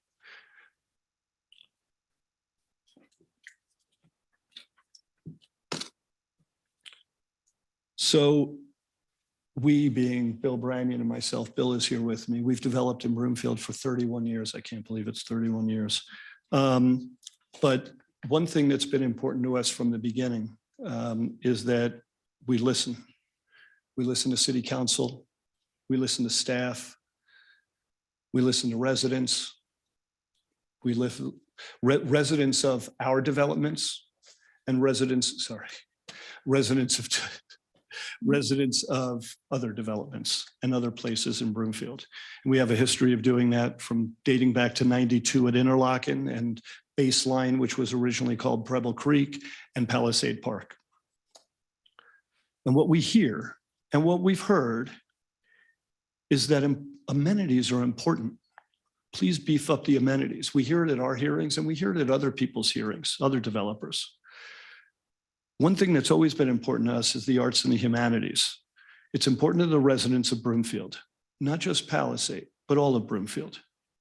For us, it's been about creating a special place in Broomfield. Interlochen's a special place. Anthem is a special place. Bill and I were involved in that in the very beginning. Palisade Park is a special place. A place for art and music. Art in the Park, farmers market, theater, a real showcase for local performers. I'm a fan of attending concerts at the First Bank Center. I like it, but it's a different experience.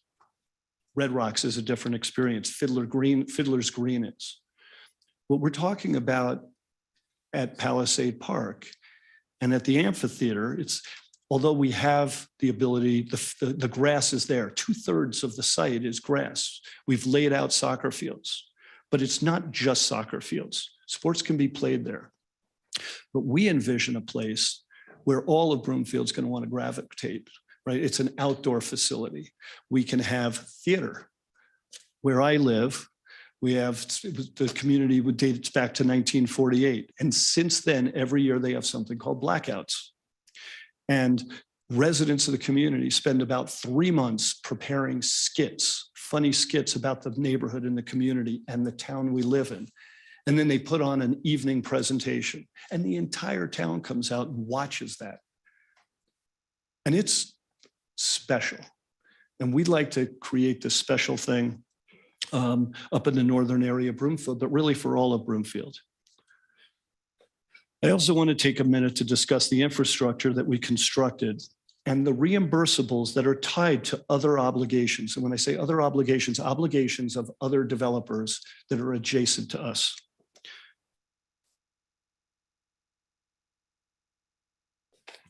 Sorry, if you can go to the next slide, please.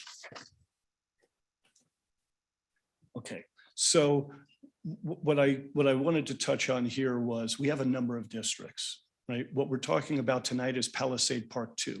That is the southernmost district, and I think it's orange or peach. And then that's Palisade Park number 2. Just above that is Palisade Park number 1. That is our residential district. And I think it's important to differentiate. Palisade Park 1 is it's 161 single-family homes.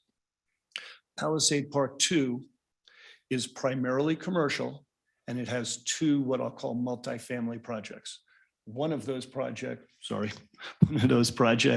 is a traditional 3-story walk-up that's been there a long time. I think it was the first multifamily in the entire area. The other is the Brownstone project, which Urban Frontier, my company with Bill Brannon, we are developing. And then everything that we just went over on the illustrative plan, other than that, is primarily commercial. Again, the 2 apartment projects or brownstone projects are for rent, not for sale. So when you look at the infrastructure, the other districts, first of all, the purple, the yellow, the green, and the pink or red are other districts. I also think it's important when I mentioned earlier that we listen to you. I'm not sure that others have done it, and there's been a lot in the press about it. We have always encouraged residents to be on the district board.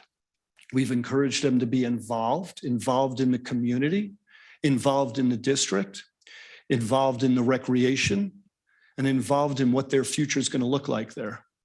So on Palisade Park District number 1, we actually have a resident that lives there that's on the district. She's actually here tonight. Her name is Allison. And she's going to speak as well. On the purple district, which is Palisade Park North District number 1, there are 2 residents that are on that metro district, and Bill Brannion and I, who were on the district, we are not on it anymore, and we've handed over the control of that district. So it's always been our objective to do that, whether you hear about developers that stay on districts for a long time, not our goal. Now, I should also say that it's not easy getting people to serve. Okay. It's a thankless job. And it's, as you all know, you're here tonight. It's not for everyone, but I think it's important. It is important to the community. So in that particular district, there are 2 residents that are on the district, and Bill and I no longer serve on it. So now to talk about some of the costs that have been fronted that were not in the original or the amended service plans. And the reason that we're here tonight is due to the feedback we got from everybody. We have constructed 2 lanes. We had previously constructed 2 lanes of Huron from Highway 7 to Lowell Lane, which is the length of the IKEA site and Palisade Park site on the west side. And then from a safety standpoint and the feedback, we put in 2 lanes plus infrastructure that is IKEA's responsibility. So that stretch of leg from only from 169th to Lowell Lane was $1.5 million. $1.5 million that we spent, that's IKEA's responsibility, that we will ultimately get reimbursed for. A 4-inch Excel Energy line went in also from South Highway 7 to Lowell Lane, $75,000, of which IKEA is responsible for 50% of it. We put in a United Power Electric line from South Highway 7 to Lowell Lane. IKEA's reimbursement is $50,000, which is 50%, which is $75,000. Huron North from South Highway 7 to 169th, which is the 2 lanes on the east side, is 100% reimbursement. That's $1.8 million. So this is money that's either already been spent because portions of the road have been constructed, or it is physically under construction. South Highway 7, Huron Street signal, the traffic light that everyone's grateful for because they now can exit and take a left and still illegally change it, turning left from the pork chop at Children's Hospital. 25% North Park, 50% IKEA. That's $50,000 IKEA, $100,000 North Park. South Highway 7, Huron Street signal, phase 2. IKEA's reimbursement, 25% North Park, 50%, $75,000 IKEA, $150,000 North Park. North Park is McWhinney. South Highway 7, Palisade Park signal. This one's important as well. That one is 50% reimbursement to North Park, McWhinney. That's $500,000. That was Children's Hospital. So Children's Hospital went in. I saw some of you nodding and smiling. The pork chop at Palisade Parkway. So when you go up and you're coming down, it was intended by CDOT because of the traffic signal at Old Huron and then County Road 7 that cars would not turn left because there's so much traffic on Highway 7 and they're driving 55 miles an hour that it's dangerous. So Jenna Hausman, who's the CEO of Children's, and Susie Yeager, who's up there, said, hey, we fear for our patients and we fear for our employees. What can you do? And I love it that staff is here. We spent 2 years working with staff and with the Colorado Department of Transportation. Staff knows, I don't know if any of you know, but if you've ever worked with CDOT before, they're not the fastest moving organization. So after 2 years, a lot of time, a lot of money, and a heck of a lot of effort, we were successful together with Broomfield to get them to allow a traffic signal there, of which I think 75% of that is complete now. Is that accurate? We've got all the mast arms, we've got the posts, we put in the concrete, and we expect in the next 60 to 90 days that a traffic signal will be up. Okay. Not only does that help Children's Hospital, even though that may be the reason that we spent all that time and money doing it, but as Allison, I'm sure, is going to say later, it also gives them an exit out of their community that's safer. Then we have South Highway 7, County Road 7 signal and Huron South temporary realignment, 25% to Highlands, 50% to North Park. It's $250,000 for Highlands, $500,000 for North Park. So the total owed by IKEA is a little over $6 million. Total owed by North Park is $750,000. Total owed by Highlands is $500,000. However, I'm going to put an asterisk with that because they're doing their construction of the roadway for CR7 on the west side. And at some point, we're going to have to blend the money that they spent on their portion and the money that we did to see how much they owe, as we would be obligated to pay some of that on their side for some of the work that they did. That totals over $7 million. That's $7 million that's in reimbursements that, based on Broomfield's reimbursement and ordinance, we will be getting. And when I say we, the Metro District, to pay down debt. We are here tonight to ask for more debt capacity so we can finish these improvements. But it's important to know that a large portion of it will be reimbursed, and we will, our expectation is to pay that debt down. Other unanticipated costs. So other things that have happened even since that we weren't aware of that need to be added in. So one is when Children's Hospital was first looking around and they were looking at 136th and 144th. And we worked to convince them to come to Highway 7. Temporary lift station needed to go in order to allow them to open before services were up there that Broomfield put in. That was $500,000, was not in the original service plan. Upgrade of Palisade Parkway and utilities for Children's Hospital. So originally, we had designs for a lot more office and not, is that my time up? There isn't really a time clock on you. Oh, I sorry. was giving you some latitude because we have newer council members and sometimes they ask for the historical perspective. They've done it with baseline. And so I was, giving you that. I can finish quickly if you'd like. That's probably good. Usually I speak really quickly and I don't use notes, but no, tonight I was told I think- should I use think notes.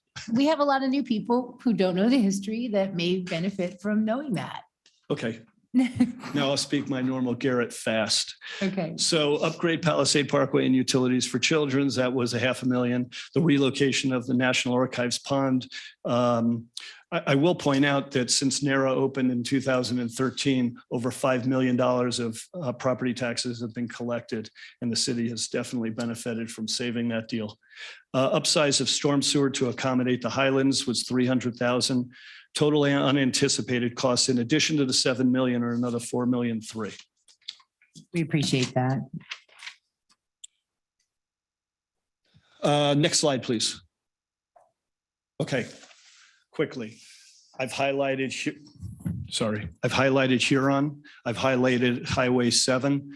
You can obviously tell that that's IKEA's responsibility. We took that on and did it for the importance to Broomfield. If you see the square boxes, we put in the traffic signal at Huron, the new Huron to the north. We are completing the traffic signal at Palisade Parkway by Children's Hospital. If you look all the way to the west, you'll see a squiggly line that looks like a spine that's not the way it's supposed to be. That is a proposal that we've made to Broomfield to try to alleviate the safety concerns at existing Huron to the south and County Road 7, where cars turn left from a stop sign and turn left from Huron.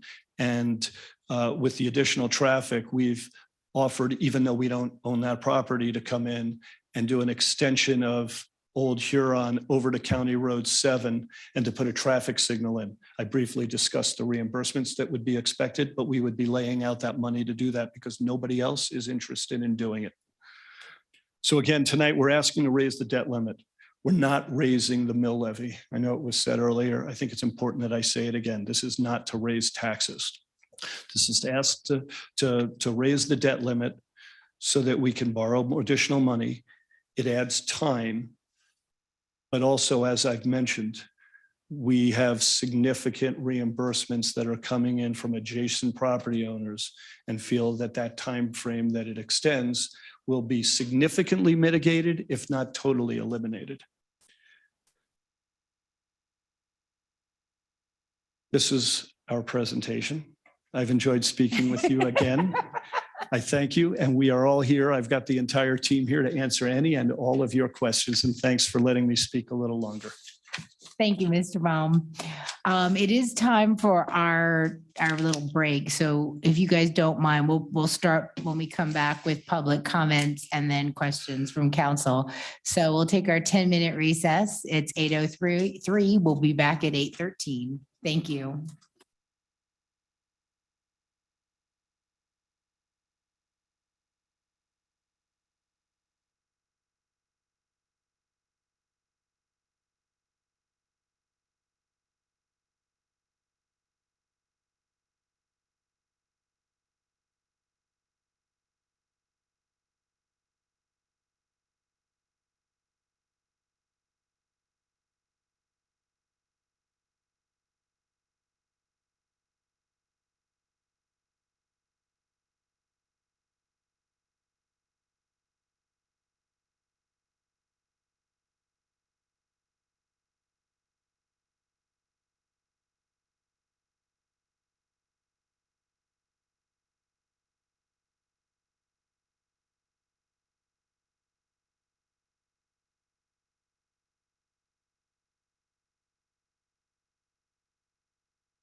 Continue with item 11B, and we were about to open the floor for public comments on this item. So if anyone would like to be heard, please come up to the podium, state your name and neighborhood for the record, and you'll have 3 minutes.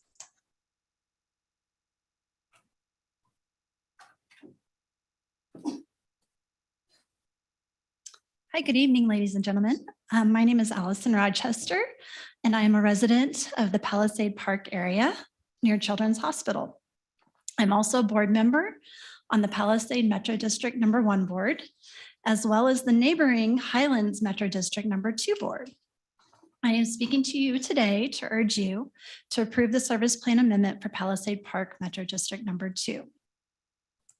As you may know, 2 key drivers for the requested amendment are 1, street improvements, and 2, a park area that includes playing fields and an amphitheater. I am strongly in support of both. I have been a resident of the Palisade Park area for 7 years now. When I moved to the area in 2016, maybe 100 houses had been built at the time.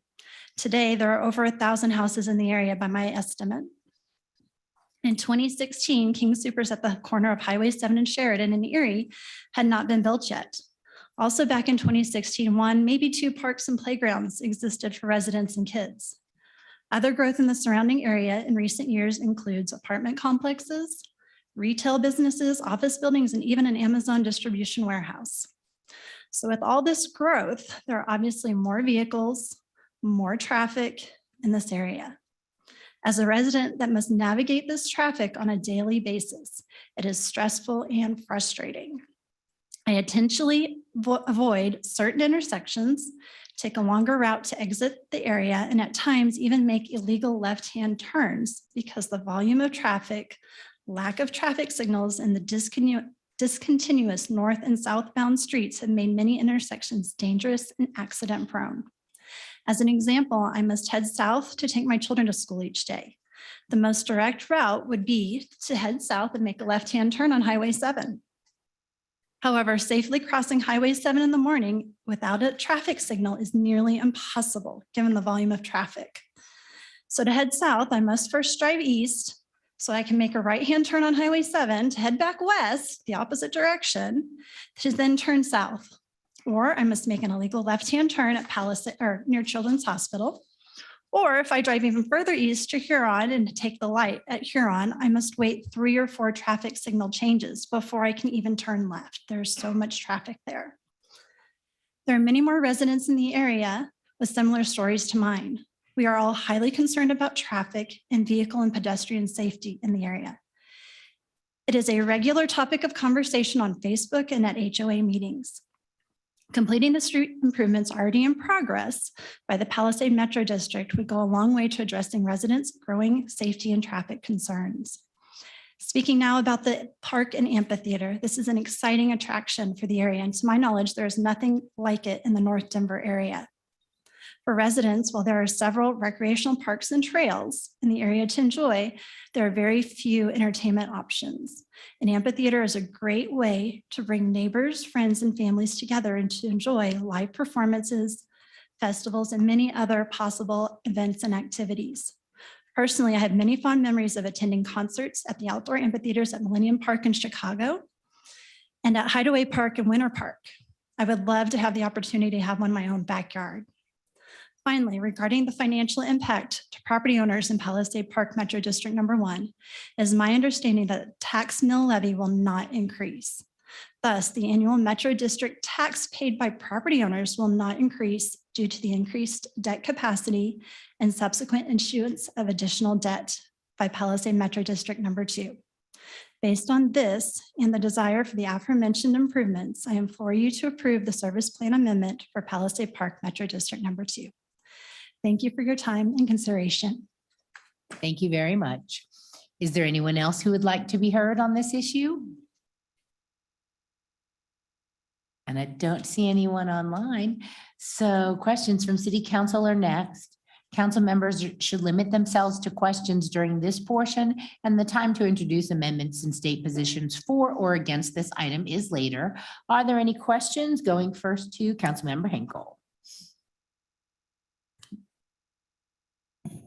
Thank you, Mayor, and thank you, Mr. Baum, for your presentation and city staff.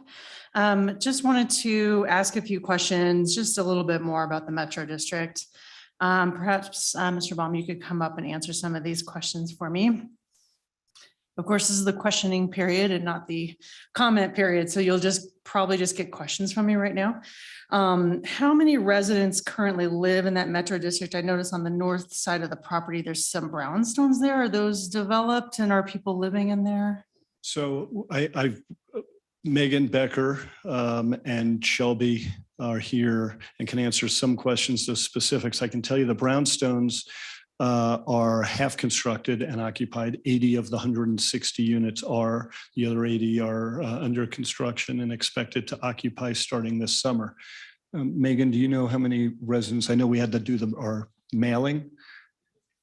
Thank you.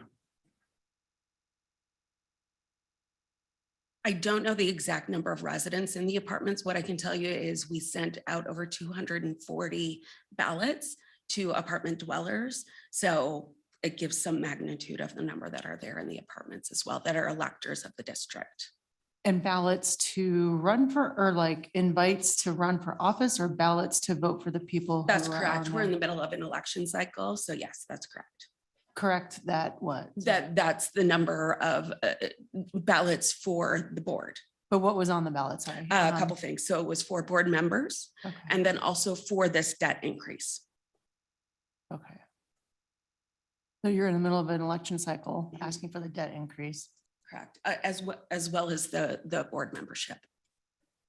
to add people to the board or to replace? If there people? were interested people, it's to continue terms. And we did send notice to all of those potential electors of the availability of seats. And as Garrett mentioned, interest is not high. So we actually didn't receive any interest except from the current board members. But the current board members do need to be re-elected. And so that's part of what's on the ballot. Okay, thank you. All right, that's interesting. I didn't know you guys were in the middle of an election to approve the 58% increase. And then if there isn't a current, maybe our staff can answer this, I think, sorry. If there isn't a current increase in the mill levy, are there any checks and balances that requires this Metro District to require residential representation before there is an increase in a mill levy? I'm just concerned that if we raise it up 58%, we're saying, of course, we're not asking for the mill levy because that's not our role anyway. That's the role of the residents and that area and the people who are elected.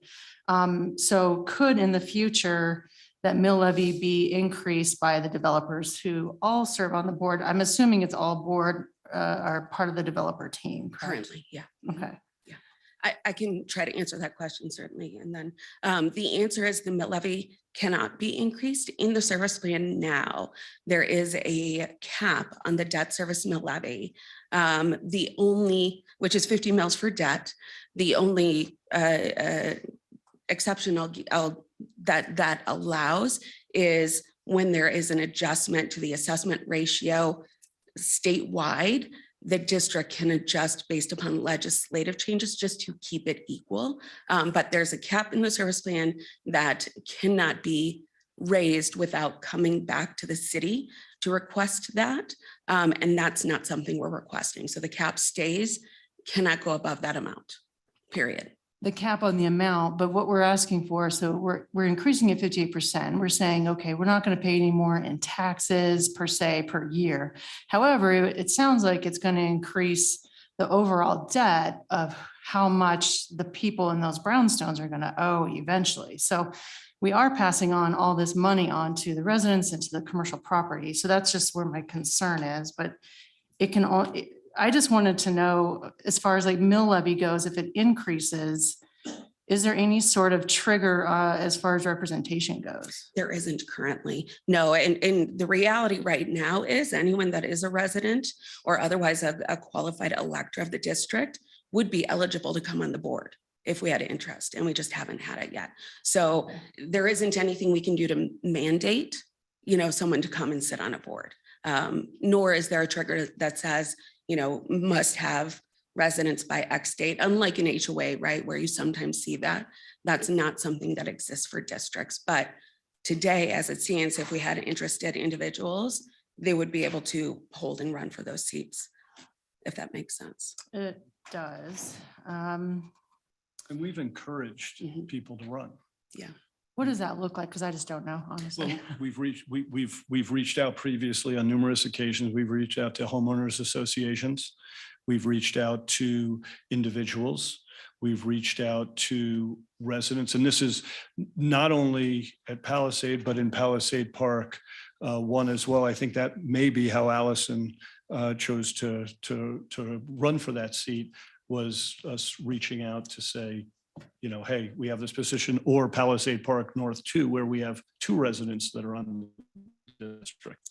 And there's a requirement that physical notices are mailed in advance of every election cycle. So for instance, for this election cycle, physical notices were sent in the mail to each and every qualified elector of the positions available. Okay.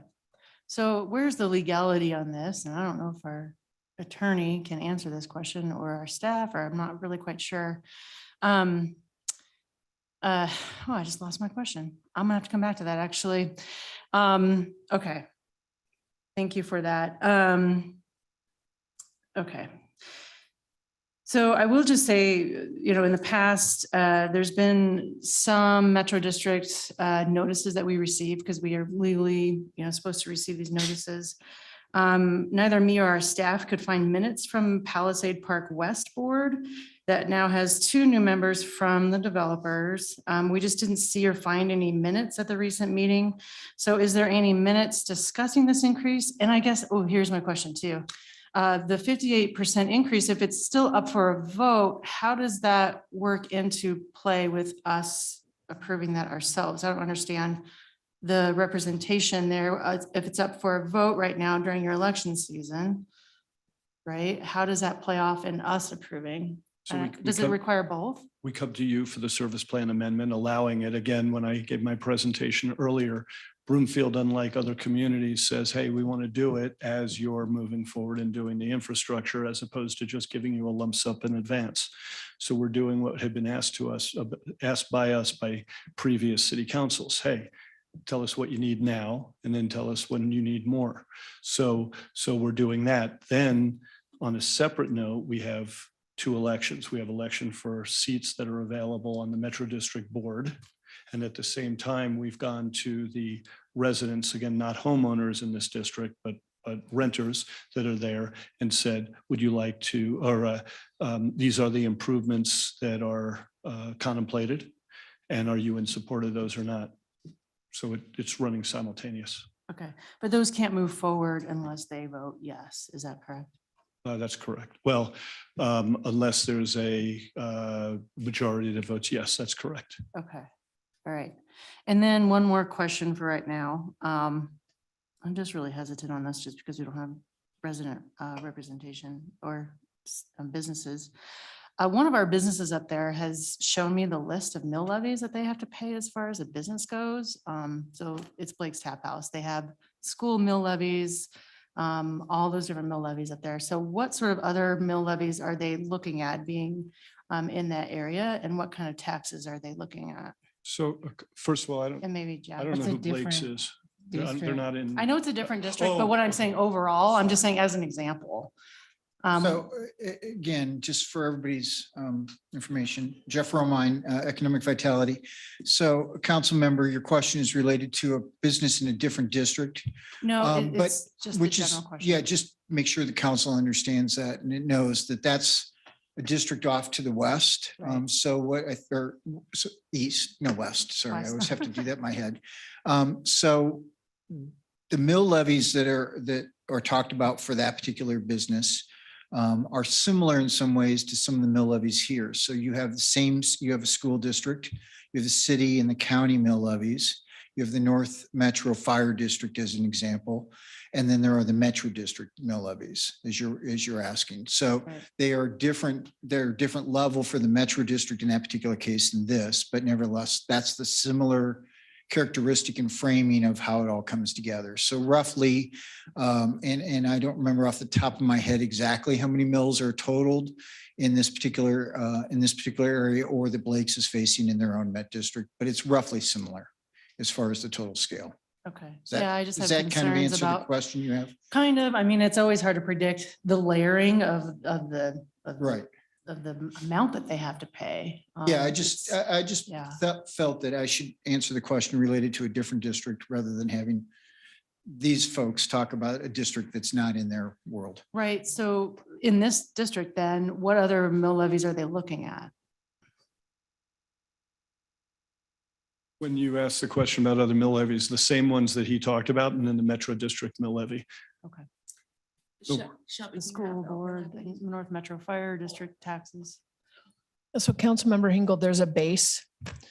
So if you'll recall the house graphic that we like to use that has the base of the general mill levies, just when we say that when they get their property tax, and everyone is under the misnomer that because it says City and County of Broomfield, that we are the beneficiaries of 100% of that amount.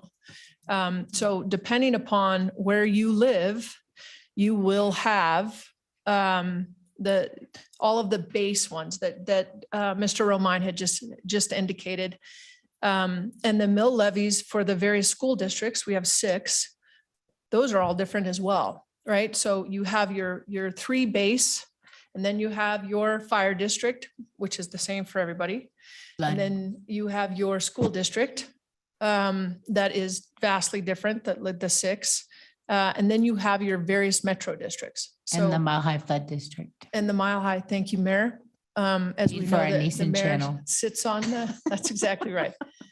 So again, there's the base and then there's the additives. And it behooves residents as well as businesses to, when they're looking at any type of location, to really look at the full picture of what's anticipated and they're going to continue to be paid. Yeah, okay. Yeah, that was kind of shocking to me, just to sort of see the overlaying of the amount that they have to pay. So do we even have an estimate as to, I guess since the mill levy won't change, what would that look like for them to pay yearly on that anyway? And then how much does this change? Does it change the longevity of how long they're paying it off, right? So there are a couple of things. So what comes into play is to see what they pay.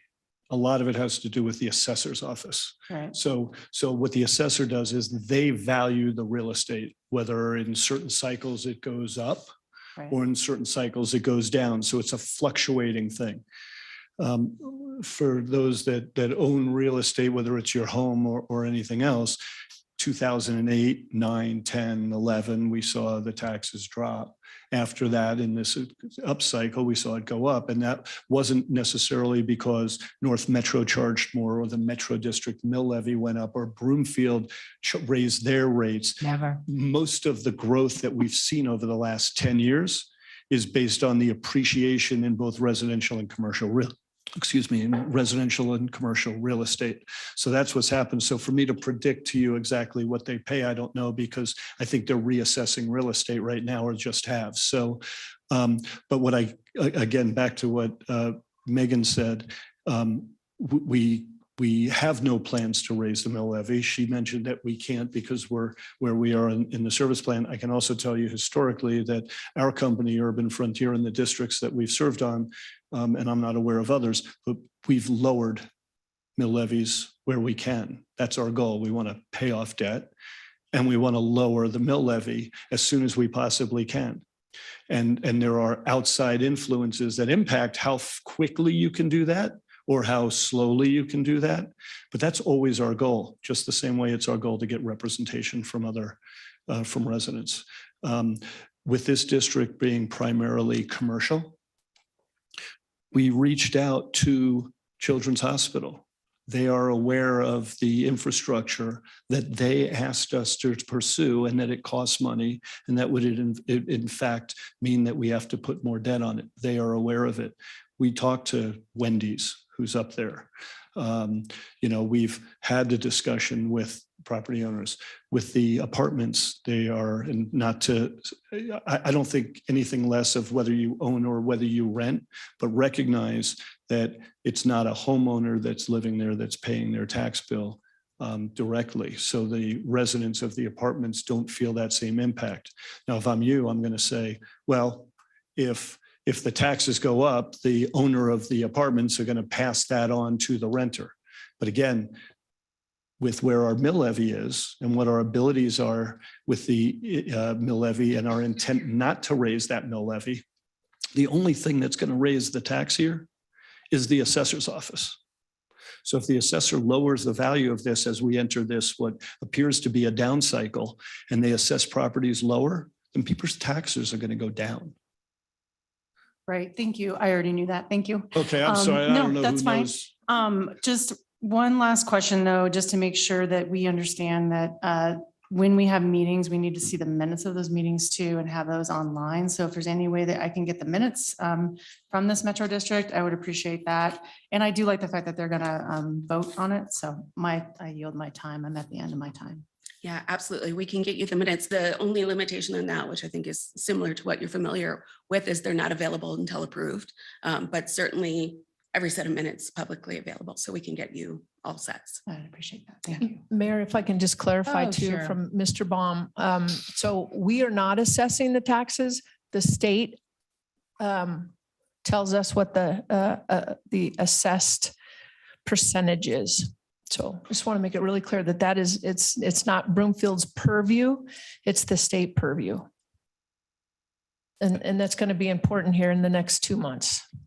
I agree. To know that. I agree, Manager Hoffman. Thank you for the clarification. I They apologize. use state formulas, so it really isn't Broomfield assessing that. All right, let's get down this list. Councilmember Lim. Okay, so in looking at this 58% increase in the debt authority, I heard you say that most of it is caused by the expenditures in infrastructure. And so when I was thinking about this, I thought about possible modifications to the amenities. So can you differentiate in the 58% increase of, what is it, $22 million? How much of that could, what could it be decreased? If we were, I know your vision here, but if we were to, if council were to say, decrease the amount you're asking for and reduce the amenities to some degree, what amount could you come up with Sure. that to reduce that debt authority? So one thing to point out, when I talked about the majority, everything is infrastructure that we're talking about. Right. What I was talking about, that's the majority of it, is things that are eligible for reimbursement from others because we put infrastructure in that they should have, or I shouldn't say should have because they weren't ready to develop, but ultimately would have and have to reimburse. So if you take the $7.5 million almost that IKEA will have to pay back, or the developer of that site, okay, and then you add the $4 million or $4.5 million, I don't have my notes in front of me, but you get up to close to $14 million. That's the majority of, that's more than half of what we're asking for was laid out on behalf of others to make it safer up there. So if we were to reduce things, well, one item that could be done is we could not complete the 2 lanes by IKEA. The additional 2 lanes that are theirs, we've done the underground work and we've done the dirt work. But if you said stop tomorrow, my guess is we'd save about $750,000. If we stop doing the improvements along Highway 7 east of Huron, my guess is we'd save another $1 million.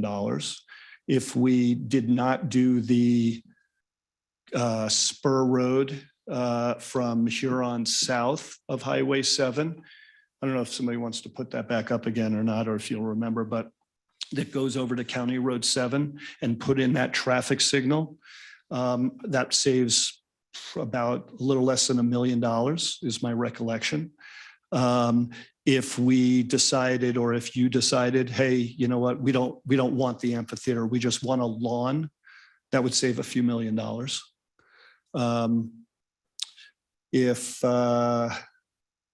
Trying to think what else we could save on. Am I missing anything? I think that's it. So, you know, we could probably save $5 million, call it $6 million by not doing or stopping what we're doing or not doing the improvements. So if the park there was no amphitheater and we just had grass there like the original plan was, all we're doing is striping field and putting down sod. My personal opinion, that would be a loss for Northern Broomfield. But you know, we could do it if you wanted. The others would be, I would call it more painful. Now we haven't started the Huron south of Highway 7. I just think I think if you can do it, I think we need to do it. Huron, I think that you would have a revolt or rebellion from residents up there if we stopped doing that work. I wouldn't want it. If they called me, I'd probably tell them to call you guys. But that would be ugly. I just wouldn't like it. So I think it's important that's important.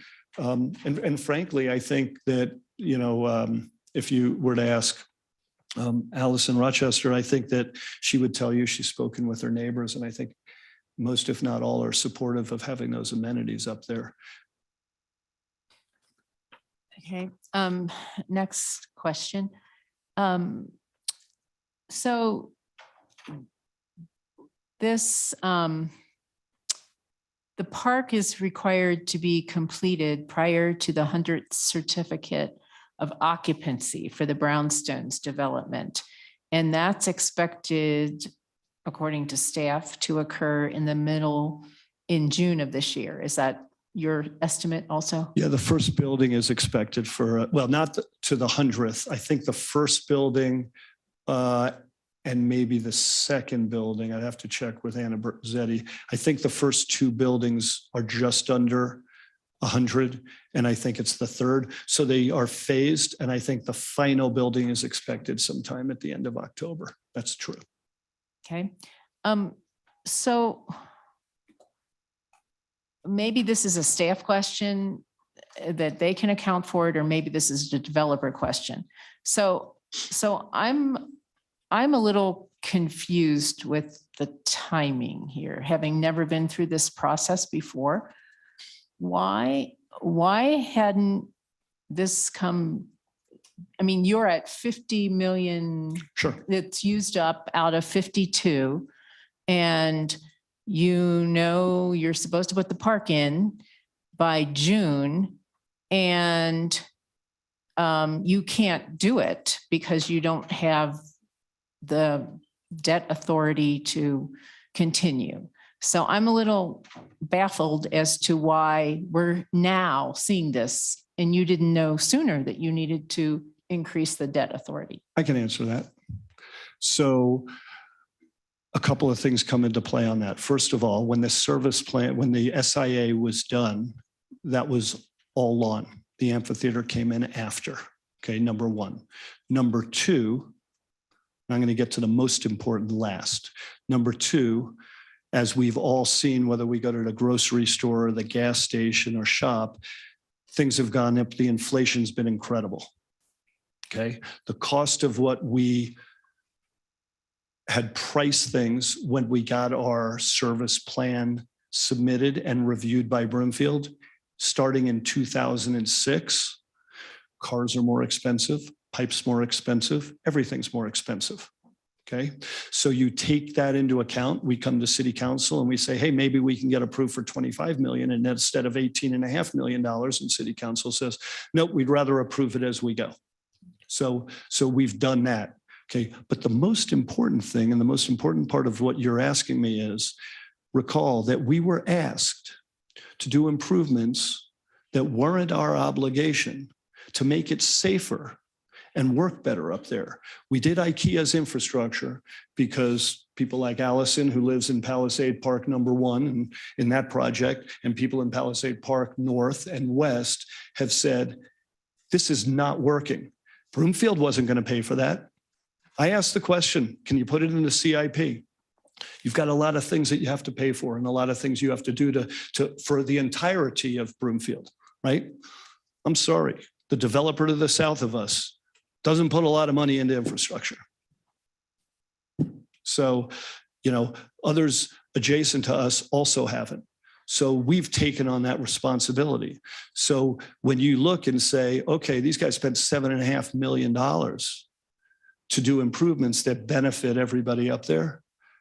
Okay, that park, if we hadn't spent that money, we would have money to finish that park, even considering all of those other things. So when you take the inflation that happened very rapidly, right? This has all happened over the last few years. 2019, we hadn't seen the inflation yet. So we're running into, we'll call it a perfect storm. But please remember, this isn't us not coming to you. We've always been open book. For 31 years, everything's been, here it is. What do you want? You want a hospital? We'll get a hospital. We now find ourselves having sort of appeased and helped Broomfield and the residents and CDOT and everybody else up there. And now we're coming in and saying, hey, we're going to get that money back from these neighbors when they develop, which is going to pay that down. But we also have additional costs and we want to do additional work that's going to make it safer up there. I mean, I'd love it if you could get McWhinney to do that road. We've asked, they say no. My last question is if staff wants to state an opinion on this. I heard the developer state that they have confidence that they will get the commercial developments, tenants in there in order to meet their debt obligation. And I understand it's ultimately not our liability if we raise this debt authority, but I take this question seriously. So I would like to know if staff would like to opine if those commercial developments are actually going to be able to be filled in that area in conjunction with the commercial developments that council wants to see in Baseline. Councilmember Lim, we talked about that today. And so council or staff is not going to opine on the likelihood or the attempt. What I can tell you is that we continuously put the feet to the fire for Baseline to deliver commercial. We know that it is I'm trying not to opine. Yeah. What we do know is Mr. Baum and his group deliver. So what we can say is from a track record perspective, they deliver. From a crystal ball perspective, I wish I had it because then it would be easier to hold everybody's feet to the fire with regard to commercial. Commercial, depending upon what type it is also one of the pieces that we're really paying attention to. So commercial as a whole, it depends on what it is, whether it's retail, whether it's light industrial. Another one of Mr. Baum's project is SunCap. So we know that those places are, from an industrial perspective, I don't want to say it's hot right now, but certainly hotter than office, right? So the developers that are able to adjust and be agile, we just saw part of Flatirons. Their program and project have shifted in the last 4 years. We anticipate that Mr. Baum and his crew, no one has more incentive to get these in more than the developer does. What also makes it crucial for us to have that infrastructure from the roads is because if you don't have it, the likelihood of getting the commercial, especially the type that you want, is damn near impossible. So although it's a perfect storm regarding costs, it's also really driven the capability of having that infrastructure in place that benefits everybody up north for us to have that draw on commercial. So without weighing in on an opinion, I'm hoping that is opining enough. Yep, thank you. Okay, those are my questions. Thank you. You, Mayor Pro Tem. Thank you. Thought there were a few more people in front of me. Yeah. Mr. Bob Garrett, it's always a pleasure to have you in front of us. So thank you for being here today, and it has been too long. I'm a fan of your projects up there, particularly up in the Children's Hospital area. Unfortunately, I had the pleasure of visiting the hospital a few months ago, but it's a great establishment. I mean, it's a great amenity for the city. Just having pretty much a full service, hospital in that area, and not having to go to Aurora is huge. So I do appreciate that. I enjoyed your presentation.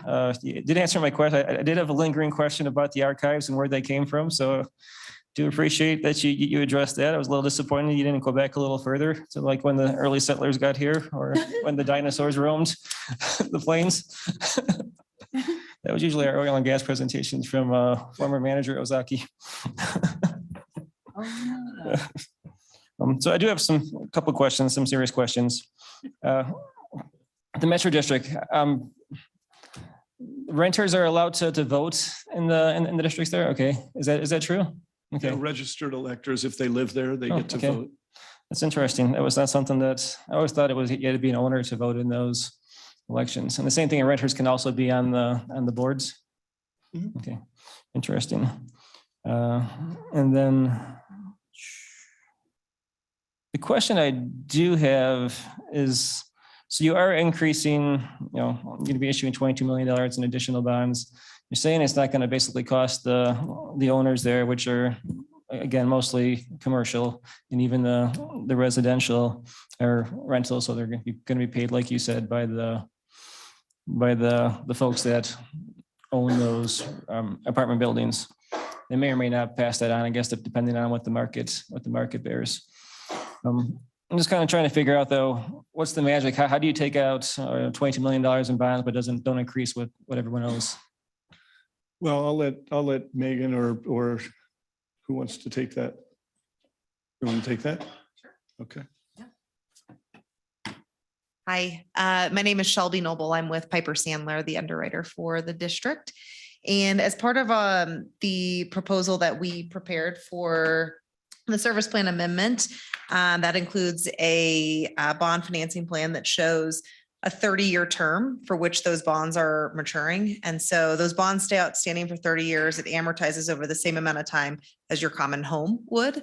And so while we are increasing the debt limit, we are able to extend that maturity for 30 years, which is standard in the bond market today. And then we show that we can pay off that debt within 30 years. So it doesn't require any additional mills because there's capacity within the district to add on that additional debt. Okay, so to very simplify it for myself, I'm a lawyer, I have no accounting background whatsoever. I know how to add and subtract. You basically, you're taking out some more money, but extending the time period to pay it back? Is that okay? Mm-hmm. Okay, all right, that makes sense. And then I guess another part that's my takeaway from all this is that a significant portion of what you're asking for is owed by other entities. So I'm assuming, expecting that is going to be paid back sooner than later. And then, of course, that then eliminates the need to make those payments. For the on the bu- reimbursements? For the, right. You want to? or would you Go like ahead. me to? Yes, that's, as mentioned, as we get that money becomes available to pay down the debt. There's also, right now, interest rates are a little higher than they were a year ago. So we also see an opportunity to refinance when interest rates come back down, coupled with paying down the debt. And we think that ultimately, it's going to be an insignificant impact to what we're doing with the district. Do you have It's a any, short-term any fix. idea, like when IKEA is going to reimburse the district? So that gets back to the crystal ball that Right. City So, Manager but Hoffman there's has. there's no legal requirements, timelines that they have to pay. So reimburse? within, do you want, I don't have, Yes. I'm happy to do it, but I don't know. We'll have additional updates on that in the near future. Okay. To be discussed at a later date. Okay, but whether it's Baseline or Highland or anyone else, once they are developing, they have an obligation to pay it back. Right. So then they'll pay the Metro District back, which then reduces the amount that's owed on the bonds, which then takes the stress off of what has to be paid back. it goes, right, correct. Okay, okay. And then final question is just sort of if for some reason that doesn't pass tonight, what happens? Well, I guess that goes along the lines of Yeah, what, I think I heard a little bit of that, right? What gets cut? I mean, we'll speak with staff about the adjustments that would need to be made to the work that's either contemplated or being constructed. Okay. Okay. Just want to acknowledge you definitely have had some tough questions tonight. I think you're handling it like a champ, like you always do. And yeah, it's nothing personal to you. I just let you know that we've had some bad situations here in the community. So my colleagues take this very seriously now. And I think we'll be seeing that going forward. Thank you very much. And I'm appreciative of that with everyone. We take it very seriously also. So thank you. Thank you. Thank you. Next is Councilmember Leslie.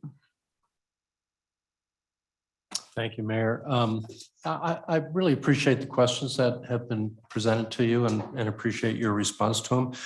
I want to take a little different approach here. I want to compliment you for taking the risk. And you've taken this risk based on how you've explained it, how you've come to us, why you've timed certain things the way you have, but you've been willing to pick up what some others haven't been able to or yet ready to do, but you knew from your engagements that there were things that needed to be done. Highway 7 is a challenge, but it's not just the roadway of Highway 7, it's the surrounding infrastructure that feeds into and out of Highway 7. And I think you've explained that very well. And I just want you to know that I appreciate the fact that you've taken this risk on, that you've been willing to do these things. I don't find this request to be out of the ordinary. Particularly given what you've already done. I appreciate your representative explaining how this will be paid off. And I think you'll defease these notes over time as you get this money back. So my anticipation would be that you'll pay this off before the normal time period because that's better for everybody when you do it that way. So I'm very supportive of what you're doing and what you're requesting, and I just wanted to say that straight out. Thank you. But I do agree with Mayor Pro Tem that there's a lot of concern about the cost to our businesses, to our citizens, et cetera, but there's also a cost to you. And you, as I say, you've taken risks to be able to move this stuff along. We may not see it all until it's there. And then we say, oh, isn't that nice? We have a new light there, or we have another lane or whatever it may be, and we don't know where it comes from.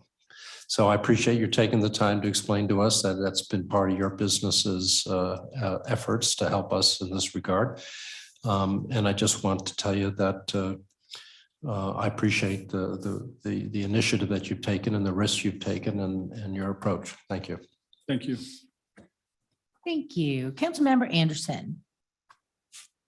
Okay, thank you. I just have a few clarification questions. I think as I'm looking at this, I think we have like, Metro District Board 1 weighing in on something that's going on in District 2. So it's like, of course, it's okay to say, I really want this because it's like, you're not the one paying for it. So I think just for clarification really quickly, who's on the Metro District 2 board? We have a lot of districts. So there's myself, there's Bill Brannion, there's Bonner Gilmore, there's Kevin Schneider. We have 4 right now, So and it's safe to there's say- there's an election coming up that could be filled by a resident, or if not, then Zach Knight. Okay, so it's safe to say it's still developer. Oh, no, yeah, if that was, yeah, so I think I that- apologize. Yes, it is. Clear. It's us. Clearly, okay. All right, so I'm just curious can you clarify what that ballot question is? So if we approve this tonight, it still goes before this ballot question goes out to the voters and they say yes or no, does that change? If we say yes and they say no, is it a no? I mean, I think when Councilman Henkel was asking the question, I was like slightly confused. Yeah, Megan Becker, attorney for the districts, I can clarify. So it goes back to our history lesson a little bit that Mr. Baum gave, which is this is a very old district. The district must have both service plan authority, which is why we're in front of you today, because right now we've got a cap in our stated service plan. But just like you also, we must have Tabor or voted authority. The voted authority we have now is short of what we're asking for here today, because of the history here and the costs were much less previously.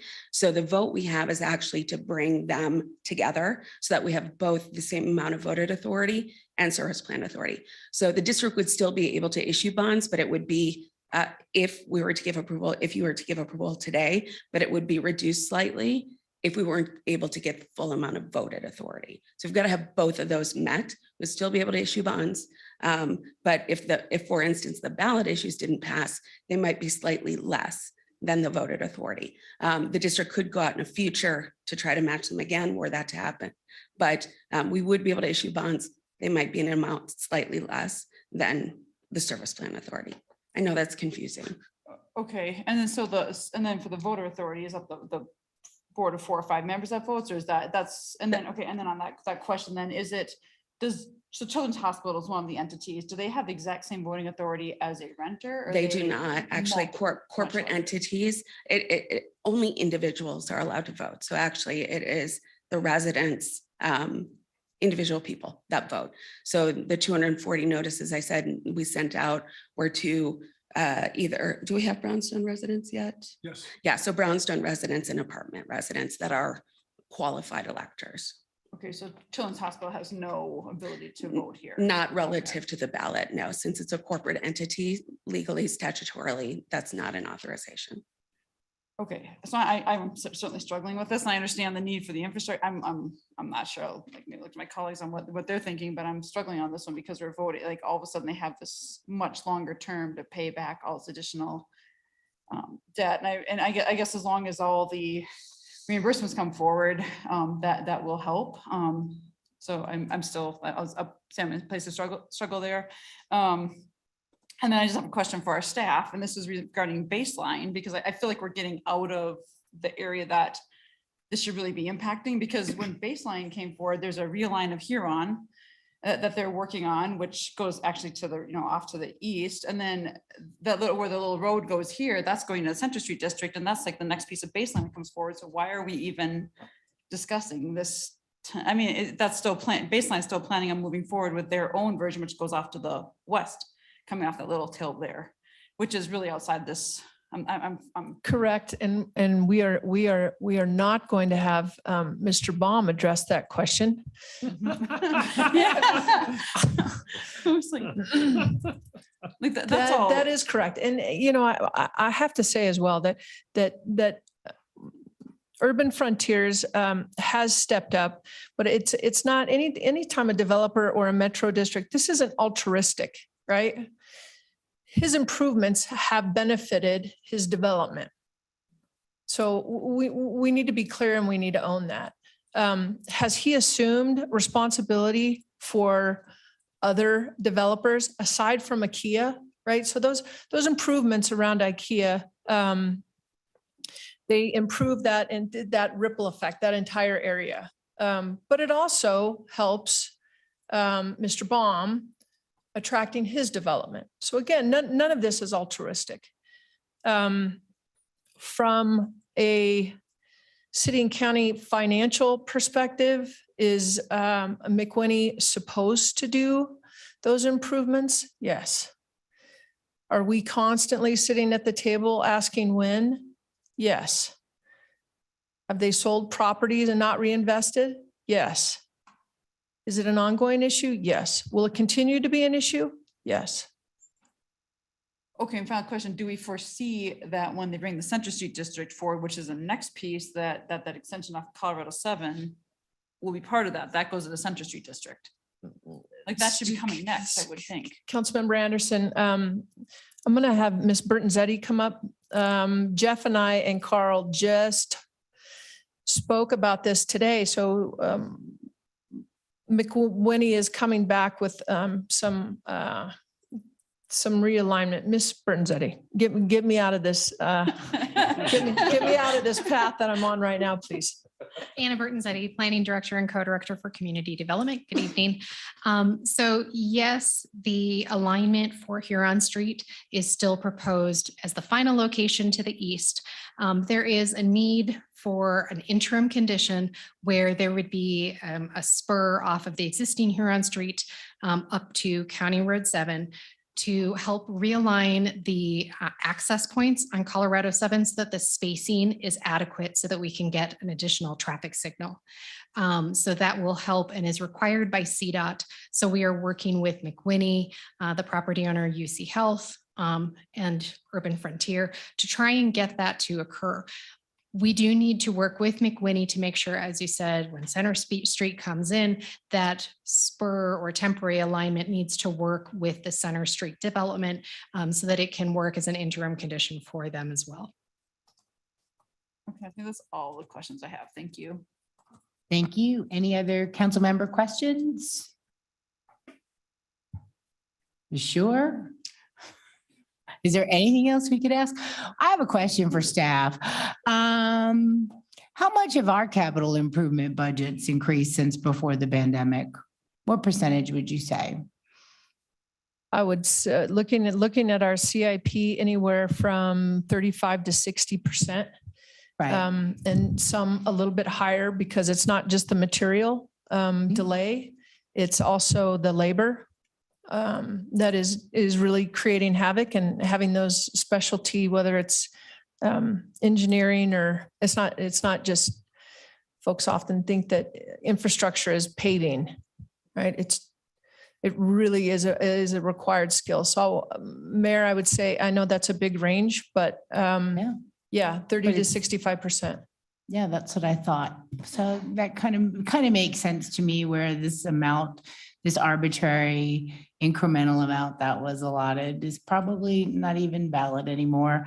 And if given the chance, I would definitely support this, especially based on everything that you have done.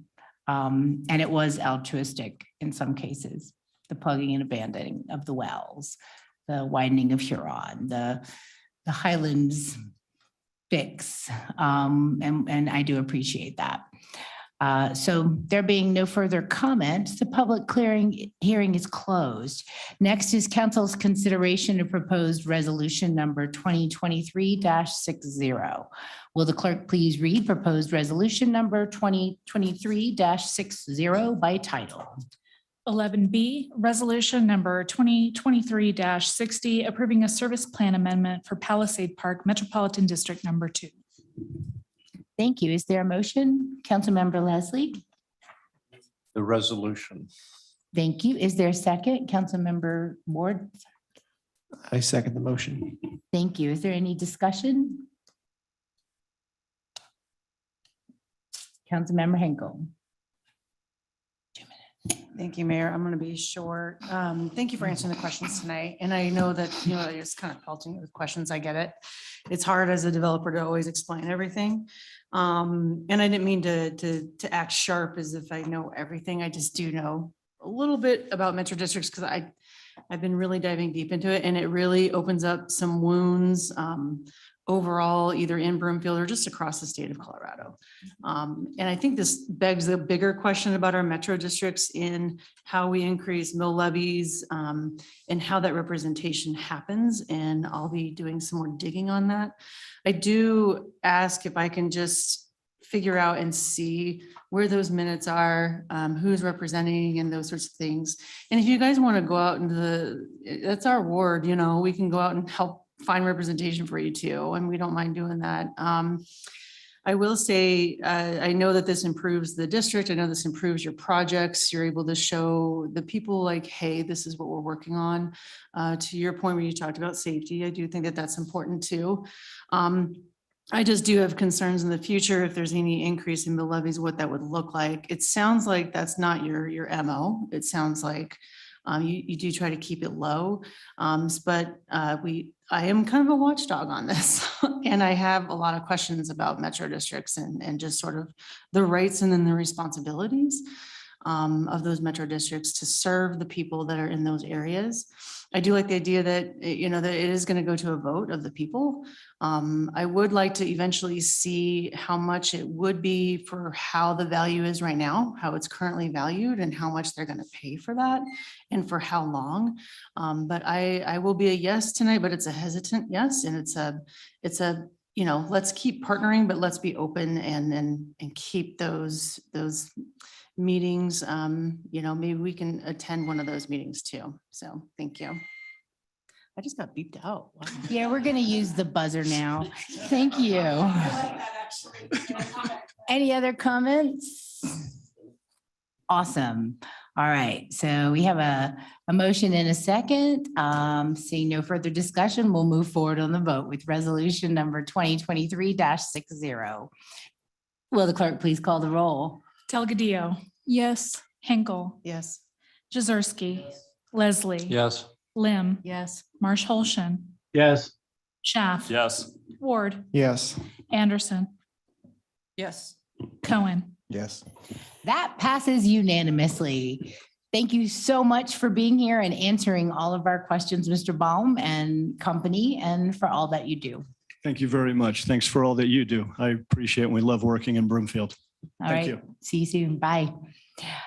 So next we have the city and county attorney's report. Where's the oil and gas thing? Sorry, I breezed by it. Our final item under council business this evening is an oil and gas update.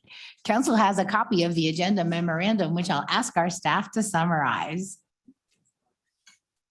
Thank you, Mayor. And as we do the trade-off here, Director of Strategic Initiatives, Danae Brewer-Yard is here. She has her team here as well, including Pat Gilbert.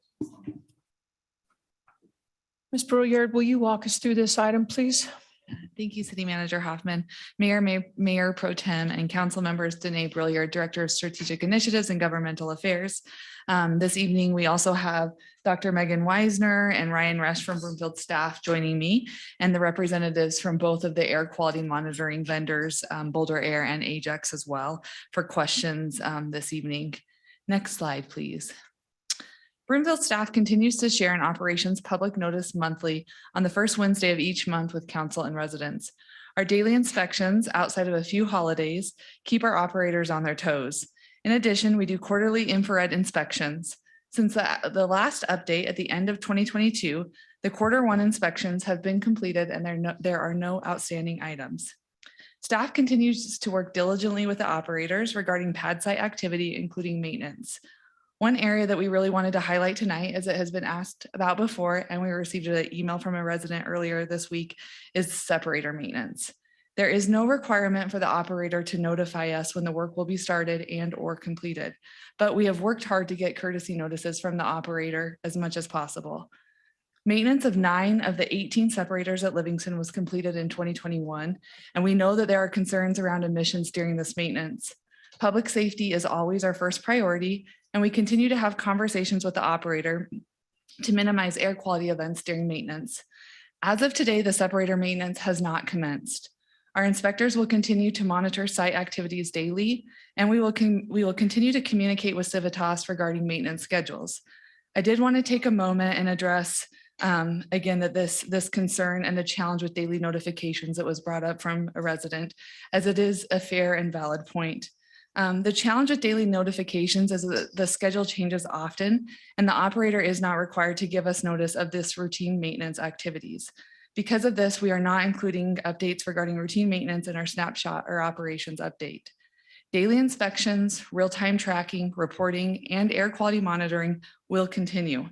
If there were to be a trigger during the time and the analysis showed the speciation correlating to oil and gas, we would note which activities were happening on the pad and at that time. Additionally, our air quality team is constantly monitoring the PID sensors for fluctuations, trends, etc., and even more so during maintenance based on past history. It's important to note that if there was a public health concern, we would report it out immediately to council and residents. We also want to highlight some really good news.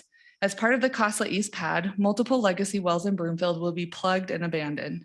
We are working with Civitas and the engineering team to get permits and schedules.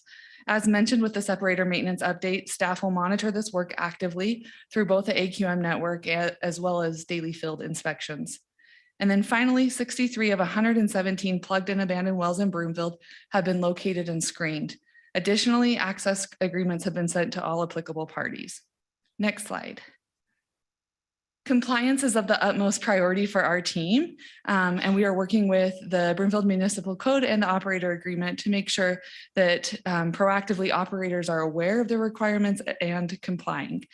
For pre-existing facilities, operator registration and fees are due July 31st. Additionally, local financial assurances that were passed a few years ago go into effect on May 1st this year. We also wanted to provide an update on the state financial assurances. As you know, on March 13th, 2023, Broomfield filed its petition to participate as a party in the COGCC application hearing, which is currently scheduled for May 3rd, 2023. In correlation with pad activity, the noise monitoring contract with DL Adams expired at the end of 2022. In absence of the contract, noise is still being monitored by the oil and gas team. It's important to note that if there are still concerns or if residents have any issues, they can still submit their concerns on the online feedback form and staff will investigate. Next slide. Staff in partnership with outside counsel and public health have been working on the Regulation 3 Air Quality Control Commission disproportionately impacted community efforts. We joined forces with the local government coalition and submitted pre-hearing statements on March 23rd, 2023. It is our understanding that at the May 16th to 19th meeting, the AQCCC will hold its rulemaking hearing on the proposal, which responds to Colorado's Environmental Justice Act. For those of you that were following, that was House Bill out of 2021-1266, which provided the directives that they are following up on. The rule would require additional permitting, modeling, and/or monitoring requirements for new and modified sources of pollution that affect communities of color, low-income residents, and communities already being harmed by pollution. Comments were submitted for the cumulative impact analysis for secondary air pollutants in February 2023. This is in response to the COGCC agreeing to launch a stakeholder and public input process as a prelude to new cumulative impact rulemaking, which Broomfield actively participated in. On April 10th, the COGCC held a hearing on its 2022 cumulative impact report, and we believe the COGCC intends to announce what they will do in the next phase of its process in May. Next slide. Staff is actively engaging in the Washington pad and Cosla East pad. It is important to note that these are not in Broomfield, but we do have PLG status or proximate local government status. That means we are a local government within 2,000 feet of the proposed working pad surface. The Cosla East Oil and Gas Development Plan was approved by the COGCC in October of 2022. It is for 14 wells located east of I-25 and south of the Erie Parkway in unincorporated Weld County. Staff actively engaged in the process and continues to work with neighboring jurisdictions as well as the CDPHE. And I want to just take a moment and really highlight the great efforts of Dr. Weisner and our partnership with the CDPHE. We were able to get a CDPHE sponsored monitor by the Cosla pad at the request of Broomfield. And then we also worked with Mr. Franks in Erie to get it co-located with one of their AJAX sensors as well. So something we're really excited to share with you all. And again, our commitment to the public health and safety and monitoring of oil and gas development, not just in Broomfield, but where we can impact in surrounding areas. The Washington pad proposal is for 10 wells and it's located on the southwest corner of I-25 and E-470 in Thornton. At this time, the OGDP has not been approved. It's still in the completeness review by the director, but we are actively working with Thornton and Civitas right now. We've reviewed the OA, so Thornton's operator agreement, and we've provided comments back to Thornton and suggestions around the air quality monitoring plan, as well as the cumulative impact study. Next slide. Another high note for tonight, we're happy to know that the public health was unable to generate a report tonight due to the low number of unique individuals that submitted health concerns to ensure their privacy. We've received 5 unique individuals' concerns between July 1st and December 31st of 2022. Next slide. All right, and the final part of the staff update is regarding the oil and gas air quality monitoring program, specifically the quarterly reports for quarters 3 and quarters 4 of 2022. The memo included presentations and recordings from our vendors, Boulder Air and Ajax, and we have representatives from both vendors here tonight for questions. Additionally, staff wanted to provide an update to the questions asked during the air quality monitoring contract renewal process that happened in December. We heard from several council members during that meeting that finding an alternative funding source for the oil and gas AQM program, as well as funding to continue the public health study, was desired. We have actively explored both state and federal options. For state funding, both the CDPHE and the COGCC, unfortunately, they both have stated that at this point in time, there is no funding sources available for local air monitoring or health research. We also explored grant options at both the state and federal level, and unfortunately, we were not able to identify any sources of funding where Broomfield either qualified for our air quality monitoring program or where we were a strong applicant. Many of the programs for air quality are specifically geared towards DIC or disproportionately impacted communities. In December, staff highlighted the current program objectives, which are focused on oil and gas air quality monitoring only and not general community air quality monitoring. Staff has explored the option of a community air quality monitoring program and would not recommend this as it is an expansion and change of scope from the current AQM program. Due to the scope creep, a community air monitoring program would require additional funding for both operations and staff. And as I just mentioned a moment ago, external funding sources are non-existent at this time. Additionally, CCOB would have no authority to use the data from a community air program to enforce local air standards. Due to this, staff is not pursuing this at the time, and a community air monitoring program will not be included in the 2024 budget request. Next slide. We did want to take this opportunity tonight to provide a timeline and what council can expect moving forward in relation to the oil and gas air quality monitoring program. As we know that last year it was a little bit messy with our budget request, and it's kind of the chicken before the egg or egg before the chicken with the budget coming before the contract renewals. So we wanted to lay that groundwork tonight and kind of manage some of those expectations. We believe it is far too early to make a recommendation for what the 2024 oil and gas AQM program should look like. We have not been in production long enough at all of our wells to make a data-driven decision on what we would know from pre-production versus production. So our plan right now is to maintain status quo for the 2024 budget. So that's what you'll see as that comes forward. And then we'll provide an update later in Q4 when we come forward with a contract renewal if we have a recommended data-driven shift. But at the time, that is our plan moving forward. We will continue to monitor the data and provide an update, like I said, towards the end of the year, pending data and council's review of the contracts. We are scheduled to bring back the next oil and gas update in Q4. And that concludes the staff report. Thank you so much, Ms. Brouillard. Questions? Oh, next is public comment from individuals. Please come to the podium and state your name and neighborhood for the record. Jula Lacroix. As far as having all the extra money go into this research group, I'm glad to hear that we should, as taxpayers, should not have to pay any more of that. And I don't see any reason why we have in this last year, but since we did, We did, because you guys passed it. But if you guys pass it for next year, for them to get money again for research and not for anything that's actually helping our residents, that's on you. Thank you. Thank you. Any other public comment? I don't see any online. So questions from council are next. Are there any questions? Councilmember Lim.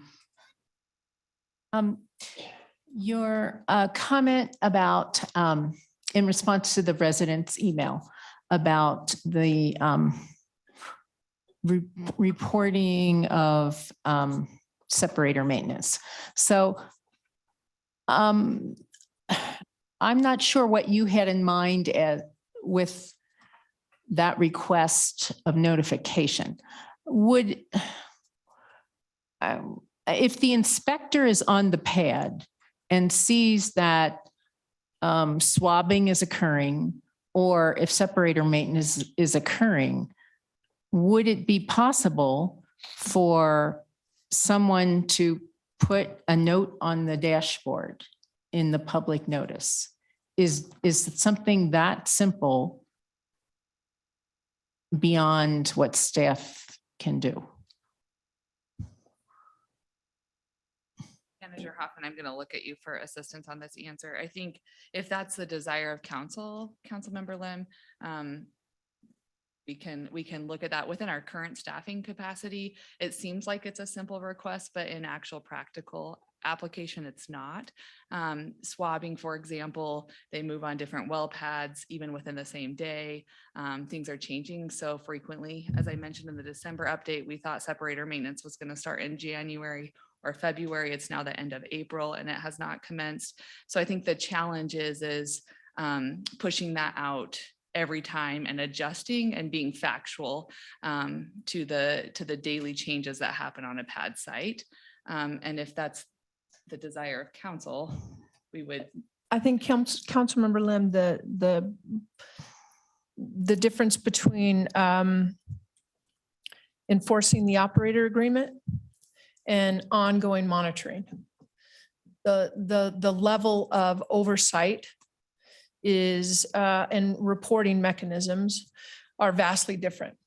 And so from a staff's perspective, and not just a staffing perspective, but that overall structure of, if we're not enforcing the operator's agreement, if it's just, again, that the daily, here's what's happening today, right? We really focused on scheduling over the last 3 years to get us to the point where we are now, which is they're in that different phase of that operation.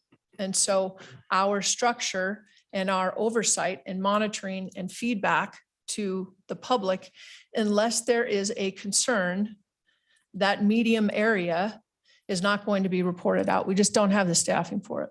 And I would say the separator maintenance caused a spike, which had a benzene exceedance above the 9 parts per billion that drifted towards Anthem Ranch. And Anthem Ranch is very concerned about the resumption of separator maintenance on Livingston. And swabbing has triggered canisters. So I'm not suggesting you give us a daily report. I'm suggesting that things like separator maintenance and swabbing that we know has caused triggers in the past, that could just have a line on the public notice that day. It's again, from Director Burroyard. I know it sounds really simple to do that. It isn't. So again, when we say from an overall council direction, in order to do that step, if it was that easy, Councilmember Lim, we wouldn't have an issue with it, right? It would be in our best interest to alleviate an immediate concern and to follow council's direction. But it is a structural staffing impact in order to do that. I mean, we've got a team of 6 right now that are working full-time on the adjustment into various phases. Right? And so from our perspective and our conversations with council, based on the operation phase and possible risk and outcome, as we move through these various phases, the structure also is modified. The budget is modified. The team should be modified.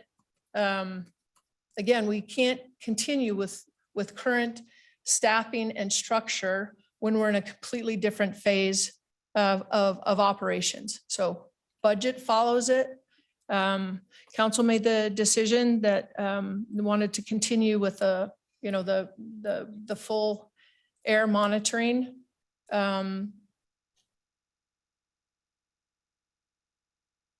Regardless of the phase of operation that we were in. And so again, staffing has shifted as well. If council as a body wants to direct that we shift structure on that team, then we will do just that. But it will require a shift. And may I add just two things, Councilmember Lynn, because I hear about the concerns of public health, and that's the biggest concerns. So I want to share that with you, and I want to share that with the residents. That's also our concern. We have, as City Manager Hoffman just said, staff dedicated in real time, watching the PID signals, watching Boulder Air, seeing if there's any triangulation between the data, even when we don't have canister triggers, right? We're also just watching baselines and what things look like. So I want to share that with you and with the residents as well. That is our concern, and we are actively, that is part of our core mission and function as a division. And then one thing I do want to share, I know there was an announcement from one of our neighboring communities around some concerns of a spill that was shared. I did reach out to that, the LGD for that community, and we kind of talked about the notification process. And there's a fine line between making sure public health we're watching out for public health and we're notifying residents when there is a concern, and then causing fear. And so that's the thing that we've discussed with the local government coalition and at the roundtable is if we posted it out every day and then for 4 months it doesn't happen, then we're creating this situation that doesn't really exist out at the pad site. And so where we're focusing staff efforts is really on being at the pads and making sure that if they are doing that work, that we are there and monitoring, that we are monitoring the air quality. And so I think staff time is more focused where our add value is of watching the data in real time and tracking versus pushing out notifications that could change in the moment. And then again, at any point, if it moved into a public health concern, we would obviously send that out to our residents in that scenario. And I think the other thing I would just mention is, as you said, there was a trigger in Livingston when the separator maintenance happened back in 2021. We're very aware of that. Again, that's why staff's not recommending changing the air quality monitoring program right now, even though we're in production. But when there is a trigger, we will get that analysis and see if the speciation is there to correspond it back to the oil and gas activity and looking at what was happening during that time. So there will be that extra check as well as that analysis report shared out with the community as well. Well, for those on council who don't realize that separator maintenance only has to occur every 3 years. Swabbing occurs maybe every 6 months or at the most, I don't know. So we're not talking about you have to do something, even post something weekly. We're talking about a couple times a year you put on the board. They're doing separator maintenance at Livingston. They're doing separator maintenance at Interchange. They're doing swabbing at Northwest. It's not going to amount to that much. I don't understand at all. I am sorry. Residents will look at that separator maintenance, that they're doing separator maintenance at Livingston, and decide whether or not they're going outside that day because they know that there were benzene spikes there. That was a large event in the community that maintenance, if you term that maintenance and you don't care whether the community knows that or not, then I don't understand how you're protecting health. So we're going to look to the rest of council for direction.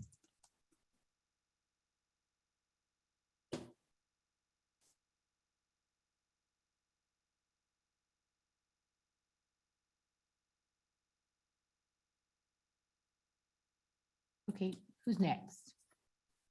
Councilmember Anderson. Thank you. And I do have a few questions here, but I do want to, hey, you said you look to council for the direction here, and I am. We're in the comment. Sorry, I'm just going to add my feedback to that piece.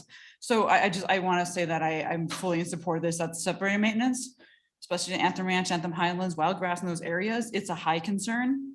And I think that I absolutely agree that with that it's only occurring so often that just that heads up that this is happening, that is going to determine whether people close their windows, especially in the summer months when they want to have them open, and whether they go outside, because that is of great concern. So these are my questions. I just want to say I appreciate the videos. I hope that all council watch those, because that's where you're going to get those updates from Ajax and Boulder Air. And so I have a question about our status of hiring our new oil and gas manager. Is that still, are we hiring a new oil and gas manager, or what is the plan there? And also, who is our current LGD? Are we in interim phase? What do we got going on? Ms. Brouillard, can you provide an update on the status of the manager position, and who's the current acting LGD? Yeah, absolutely. So right now I am the current LGD for Broomfield, and we've updated all of those via the Form 22, I think, with the COGCC, and they're aware for notification purposes. And the update on the oil and gas manager position, we were thrilled. We had 26 applicants for the position. And I would say with many being qualified, we did a Spark Hire recorded interview because of the number. We offered that to 11 of the candidates. And now we are offering 5 virtual interviews to the 5 remaining. Pending that decision, we'll move into in-person interviews, which will be conducted by the oil and gas team and the strategic initiatives team as a whole, as well as key partners across the organization like Pat from legal, Dr. Weisner, Jason Valling, and staff from public health. Okay, thank you. And then a quick follow-up to that question. I heard from one of our neighboring communities that there was a meeting yesterday. Did anybody participate that went to the LGDs, and do anyone in Broomfield? I missed that. Like, some of our fellow colleague council members, trustees were on that call. And apparently there was a discussion about Broomfield and Erie and what we did on the COSLA pad. Did we participate at all in that meeting? It was on how to provide effective feedback on COGCC applications. I am not aware of that, and no formal. So we manage the local government roundtable list as well. So those all come to me. So when Kate Fury, for example, has something to go out for CDPHE or with COGCC, those come to me and then I disseminate them. And then, as I mentioned, I get all the notifications that are required from COGCC, and nothing, as far as I'm aware, came across. But let me look at my team and just make sure. I want to say too, Councilmember Anderson, for this deploying time spent, I mean, I think we could write the book on how to engage with COGCC. So if something came across the email that said, local government officials, hey, here's how you can communicate with them, that would not be something I'm sure that Director Brouillard would have her folks sit in, given that we are so well versed with that. And I'm confident that we were not invited or included either on an email. Very interesting that there was a discussion of how we engaged on COSLA, but we didn't do so amazingly, apparently. Okay, and then I have a question about the exceedance of health guideline values. This goes back to like the July 2022 values, because they were brought up again, and just a reminder to this council and to others out there that there was an exceedance of that 1 hour average that was 2,518 parts per billion, which is 280 times the health guideline value. Seriously significant. We know from our health study that people did, that there was a greater acute symptoms for those living closer. And that was also there, was it N-hexane, cyclohexane, and benzene were elevated. I mean, these are real serious concerns that I just want to remind, those listening that these are the reasons we continue this work as we live near oil and gas operations. And I'm just wondering if there's, as we're moving into this cumulative impact, I lost my question here. As we're moving this cumulative impact space and we wade in and we don't know the outcome, we won't know the outcome of what the COGCC is going to do till May. And can staff provide any update on those discussions that have been ongoing with COGCC as we're moving towards that May date where the COGCC lets us know what they're doing on the cumulative impacts?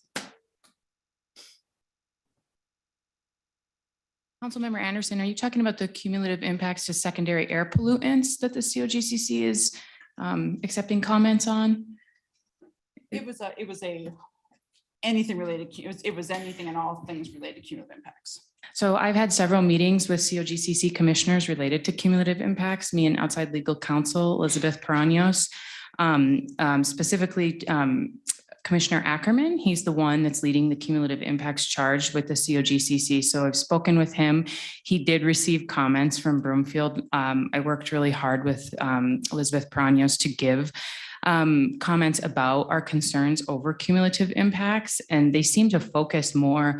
The COGCC likes to focus cumulative impacts on impacts to air, soil, water, and that kind of thing, different types of medium. And I try to bring it back to cumulative impact exposure from living in proximity to multiple wells. And so I just attended the Energy and Environment Symposium a couple weeks ago, and I spoke with all the commissioners out there and talk to them again about cumulative impacts, and specifically that we have concerns about when operators apply for an OGDP and they use a cumulative, they have to submit a cumulative impacts portion. I have concerns about it. I had 6 pages of comments to Thornton to include in the OA for the Washington pad. So I've been keeping a really close eye on it. And I think the COGCC commissioners are totally aware that we don't feel the cumulative impacts piece of what they require is quite adequate enough to protect public health. So yeah, that's my update on that one. Okay, thank you. And we can throw noise in there as well, because noise actually results in health concerns, and I don't think they're necessarily hearing that piece. Okay, and then considering this one's also for you, Dr. Weisner, the first, I think, so the first health survey, as we are aware, showed increased acute health and symptoms for those of us living within a mile versus over 2 miles away. And then there's a discussion of another phase of the health study. Is that still? What's an update on that? So sure, an update on the second phase that I had proposed last year about where do we go from here. So I talked with the COGCC and CDPH.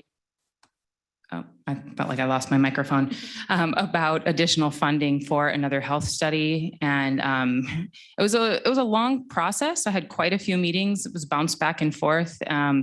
And COGCC pointed us to CDPHE, who pointed us back to COGCC as to who should be the one to do additional health studies. It was sort of a back and forth. And we were told there is no additional funding from either agency. And we really did push on this. We pushed the COGCC. I said, what about Martinez-Irwin funding? You know, where are those funds going? And I met with the commissioners, and they said there is no appetite for funding a study, an additional health study at this time, and they would look to CDPHE to do that. So we actually hosted CDPHE here in Broomfield a few weeks ago. Director Balling and I did, and we pushed that issue to them again about funding for another health study. And I know it's on their radar, but we were not promised any funding, or the conversation sort of stopped there. Okay, I appreciate that conversation is continuing, and yes, the state, this really belongs on the between the CDPHE and the COGCC, and they really need to figure out, and they need to work together on this one. And then there's a recent report from Earthworks. We've probably all seen it with the where they're evaluating the Canary air monitors and one of those pads is actually interchange A and B. It has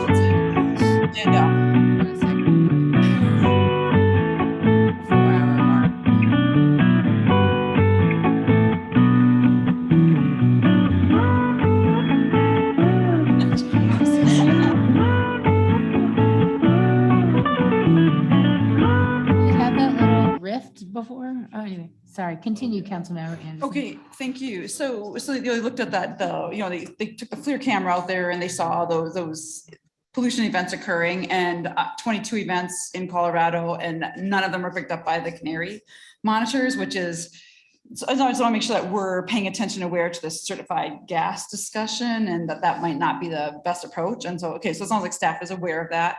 And I have a question, it's probably for Ajax, or related to how do the Canary air monitors compare to the Ajax air monitors? I didn't design the Canary systems, so I'll do my best here. Most of the other monitoring systems, kind of like our APIS systems that we have, are very similar. They use a PID sensor that has the same ionization potential that we do. The difference with our sensors is we have what's called a high sensitivity sensor, which means it's going to respond to slightly lower levels of VOCs in the air. So we'll see minute spikes that some of the other sensors in the market would not see. That said, most of our trigger events, where we have spikes over 500 or 700 millivolts in our terminology, would likely show up on some of those non-high sensitivity sensors as well. I think the biggest difference between most of the Reg 7 monitoring, which are canary sensors, Census sensors, kind of the market's getting flooded now, are more in what the user would consider a event versus what the sensor registers. So while all sensors might register a spike of some kind, it's us looking at it to say, ooh, that spike is something that we should investigate versus, oh, that spike is so small, we don't care. We've always erred on the side of, let's learn, let's investigate as much as we can, because that we have more false positives, but I'm sure many of those other sensors would also register those same kind of events.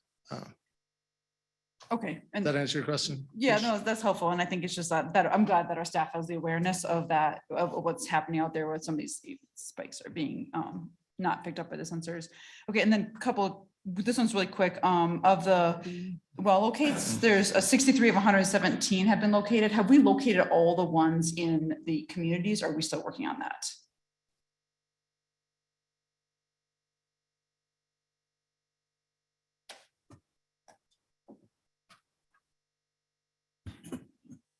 So have we located all the plugged and abandoned wells in our communities? Of the ones in the like residential like the ones where they're close to homes, like where they're within just, within. Yeah, so for the soil vapor testing program this year, I went ahead and went through all of the eligible wells and prioritized them based on mostly distance to the nearest residential structures. We have located and tested all that we have access to currently. It is an access agreement issue that we are facing, and we're looking for solutions to move forward with high priority wells that we do not currently have access to. Okay, so there's still more to locate. Okay. Ryan, how many wells are on your matrix? There's currently about 116 wells on the list. How often do you, how often is the rotation to inspect those? So currently the recommendation is that we perform soil vapor testing at each location every 2 years. Thank you. That concludes your questions, Councilmember Anderson? My time's up. Well, you have 5 seconds. You can probably shoot. Oh, I have 5 seconds? Okay, all right, perfect. This is a comment. Okay, I just want to put this note out there. And this is, and Della can add. Oh, so on that, just that emphasis on the NAAQS requirements for the ozone requires 3 years of data. And we have the most amazing, station right there, Boulder Air, that has that requirement, and that hopefully there's some willingness from the state to help us figure out how to maintain that very important monitoring our ozone when we're still in non-attainment. Thank you. Did anybody need to respond to that? Go ahead, Director Volley. Jason Polling, Public Health Director. I do think it is worthy of a response. So Councilmember Anderson, that was specifically the question we were asking CDPHE is we have all of this data. How can we give it to you to use specifically for the SIP and for the non-attainment issue? We were directly told they don't have capacity to take our data and use it at this point. So from a community air monitoring, that's why we're recommending not going forward. We would be taking all of that on again as ourselves versus primary responsibility falls with CDPHE. Thank you. All right, I'm going to go back to Councilmember Lim because she had time left and she wasn't able to finish her questions. I think you had 2 minutes. We'll go with that. Okay. In the Boulder Air video, with the quarter 4 2022 data. Dr. Helmig did sector analysis with wind, wind analysis of where emissions were coming from. And using the Broomfield North Pecos pad and the Broomfield Soaring Eagle pad, he pointed to probable emissions coming from the Northwest pads during production. Are we doing anything to investigate why we're having those emissions come from the Northwest pad during production?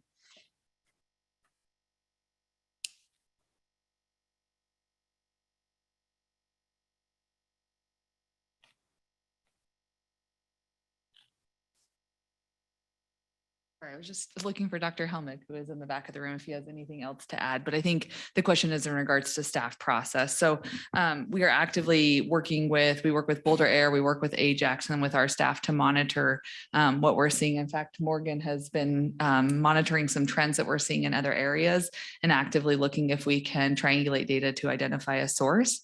So yes, the answer to your question, Jean, is Councilmember Lim, is yes, we are always looking into that data and trying to figure out possible emission sources and if we need to be doing anything else additional to what we are already doing.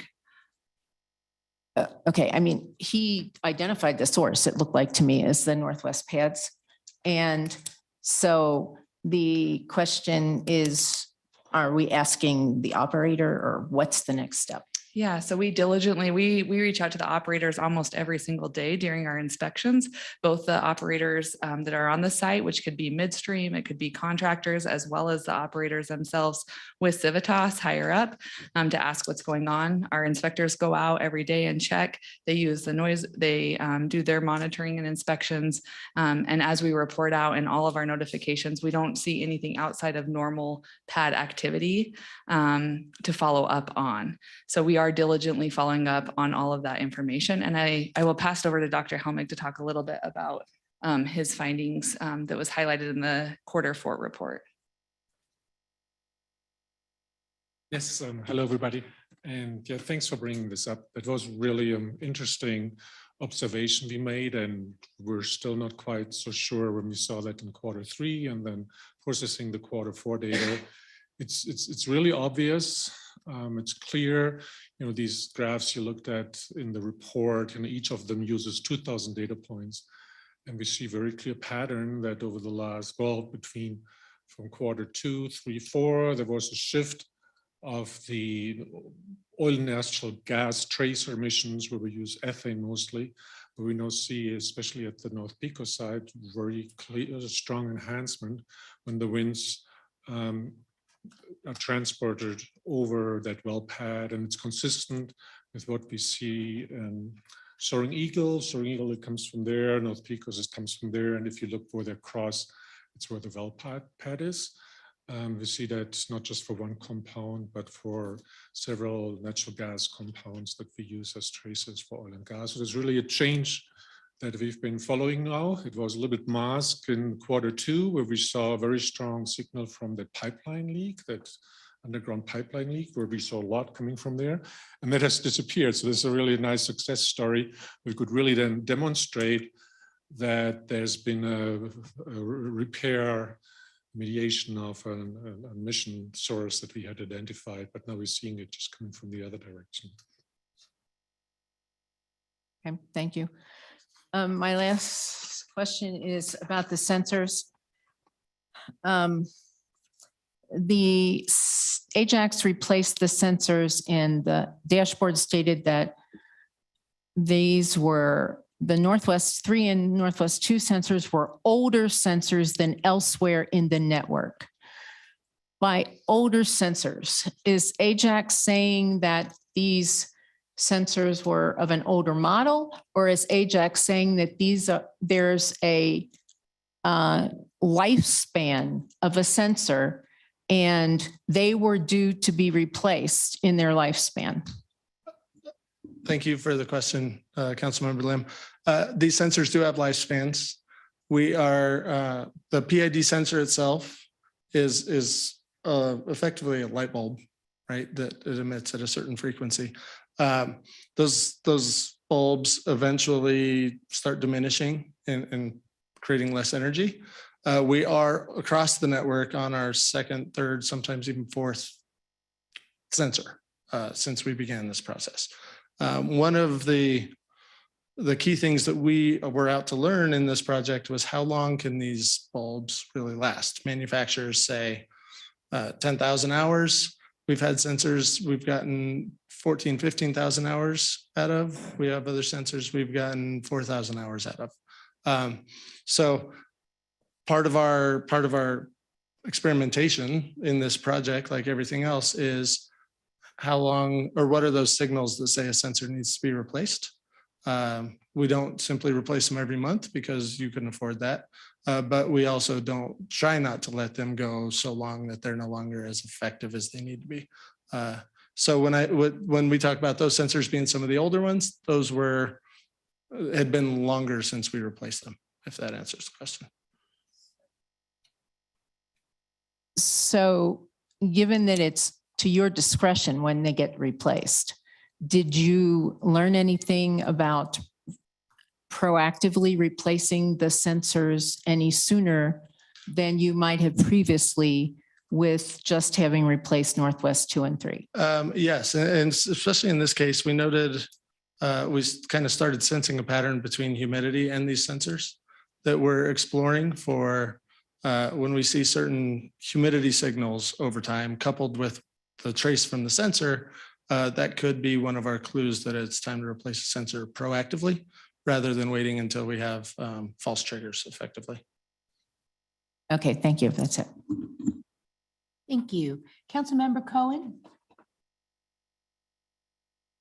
Thank you, Mayor. I just wanted to swing back for a second and level set expectations in my mind as to this oil and gas dashboard. Have we ever set it up as to be a up to the minute resource that one would check in terms of daily air quality?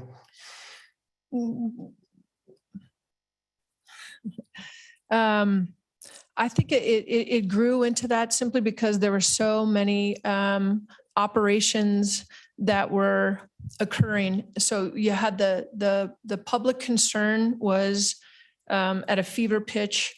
We had staff that was scrambling. We had an operator's agreement that thoroughly, we were trying to fully understand the practicality of what that application looked like. So you have a trifold approach that when we got the air quality monitoring and Boulder Air, and then it was live time, they had websites that were live time. Instead of having folks go to their website, the thought was on that matrix that it was really a one-stop shop, right? And so here's the legal questions, here's the current timely questions, here's council questions, here's the public. It was really always for the public to again have that landing page. And as I was trying to explain before, that as the operations shift, our team structure shifts along with it at council direction. So that's also the transition from the presence on the web and our immediate response. And so we tried to have immediate response because public health is, and will continue to be significantly important for us. I mean, as I look out at at our folks that are sitting over there, I mean, we have a team of 7 that do nothing but oil and gas. We have a team of 3 in public health that, 60% of their time is oil and gas. So walking something into a different direction, I think that's where we are, Councilman, and that transition is difficult because that live time, you become accustomed to that. I can tell you the good news, and if you read in the email that certainly from the public's perspective, that doesn't indicate our shift at all from the importance of public health. The questions, particularly over the last 3 months, has really come from council and not the public.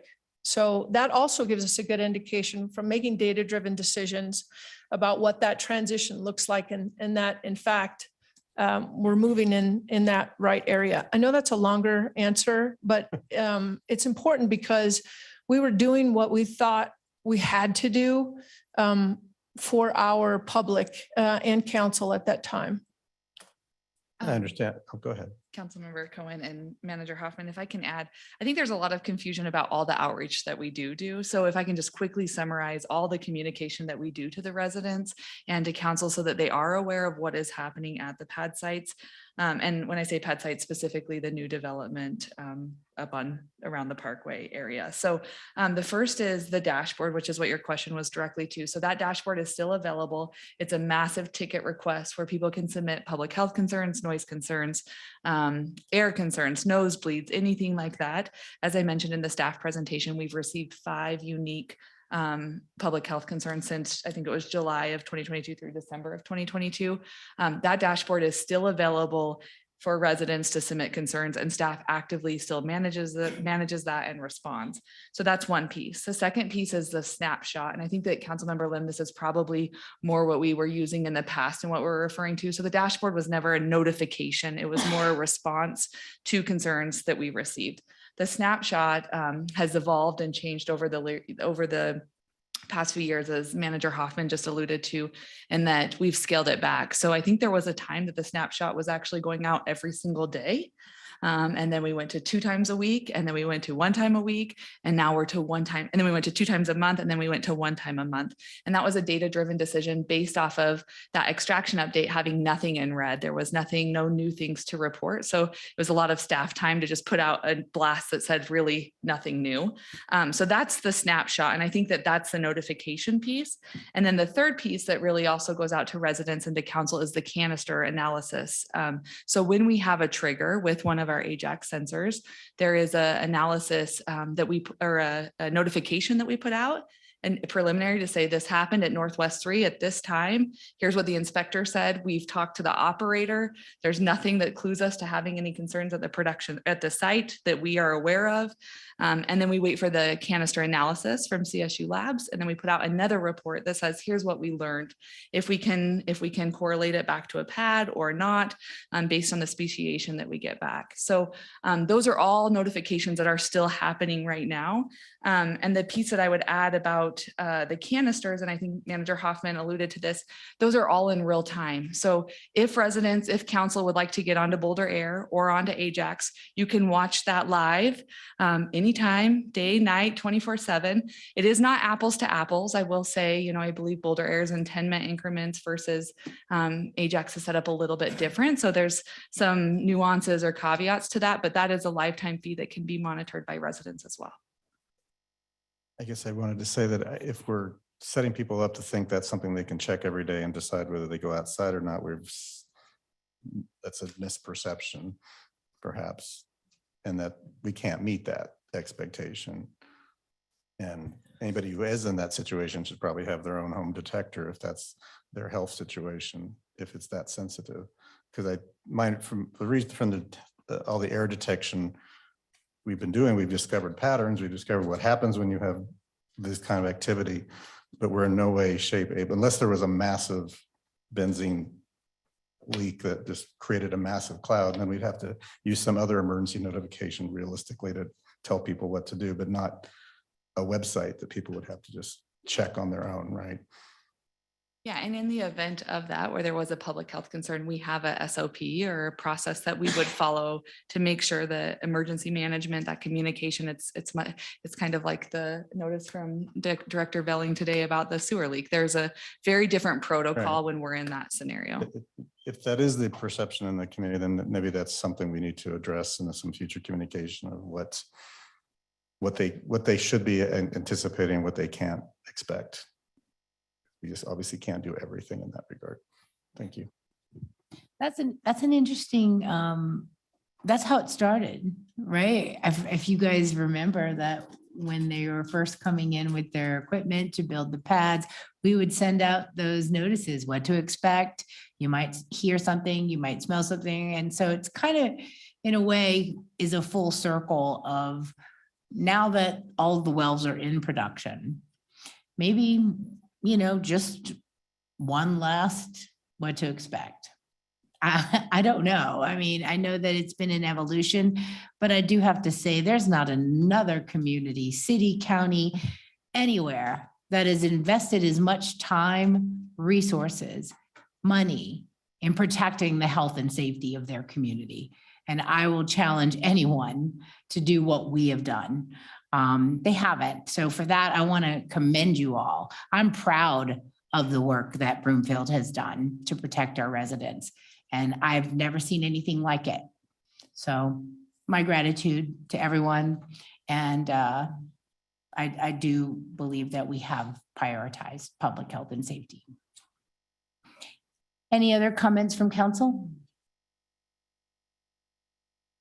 All right, well, thank you all so much for the update this evening. We'll go ahead and move on. The city and county attorney's report is next. Ms. Rogers, do you have a report? I just have a short one. I was able to go to the International Municipal Lawyers Conference the last few days. And it's always interesting to meet, well, like you all do, your colleagues from other communities across the nation. And I met a woman from Spain and from Canada as well, to hear a lot of the same issues. And interestingly enough, tied to our land use bill, preemption was a major theme. Preemption in a lot of different ways, not just land use, of states doing pretty heavy-handed laws to take away local power on a lot of different levels. So it was very interesting. I just wanted to share that with you all, that other communities feel our pain here in Colorado. Thank you. That's it. Thank you, Ms. Rogers. Any comments or questions for Ms. Rogers? All right, thank you. The city and county manager's report is next. Ms. Hoffman, do you have a report?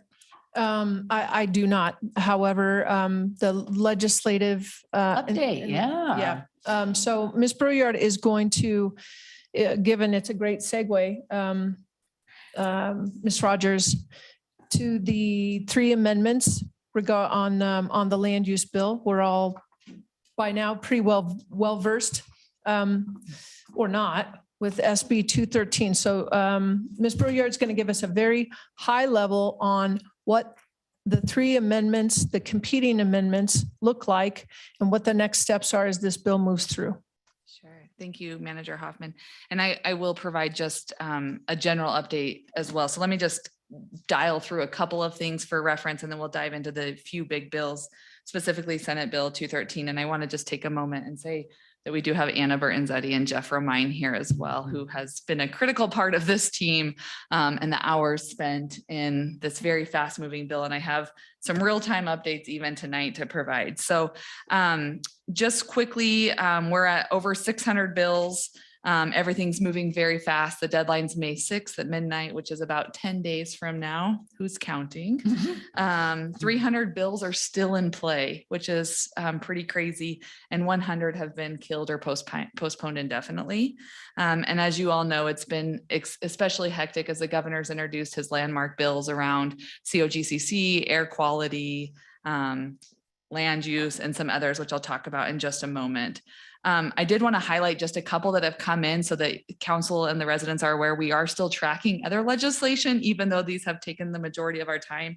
So one was Senate Bill 291, which was the utility regulation bill that was introduced by Senate President Steve Fenberg.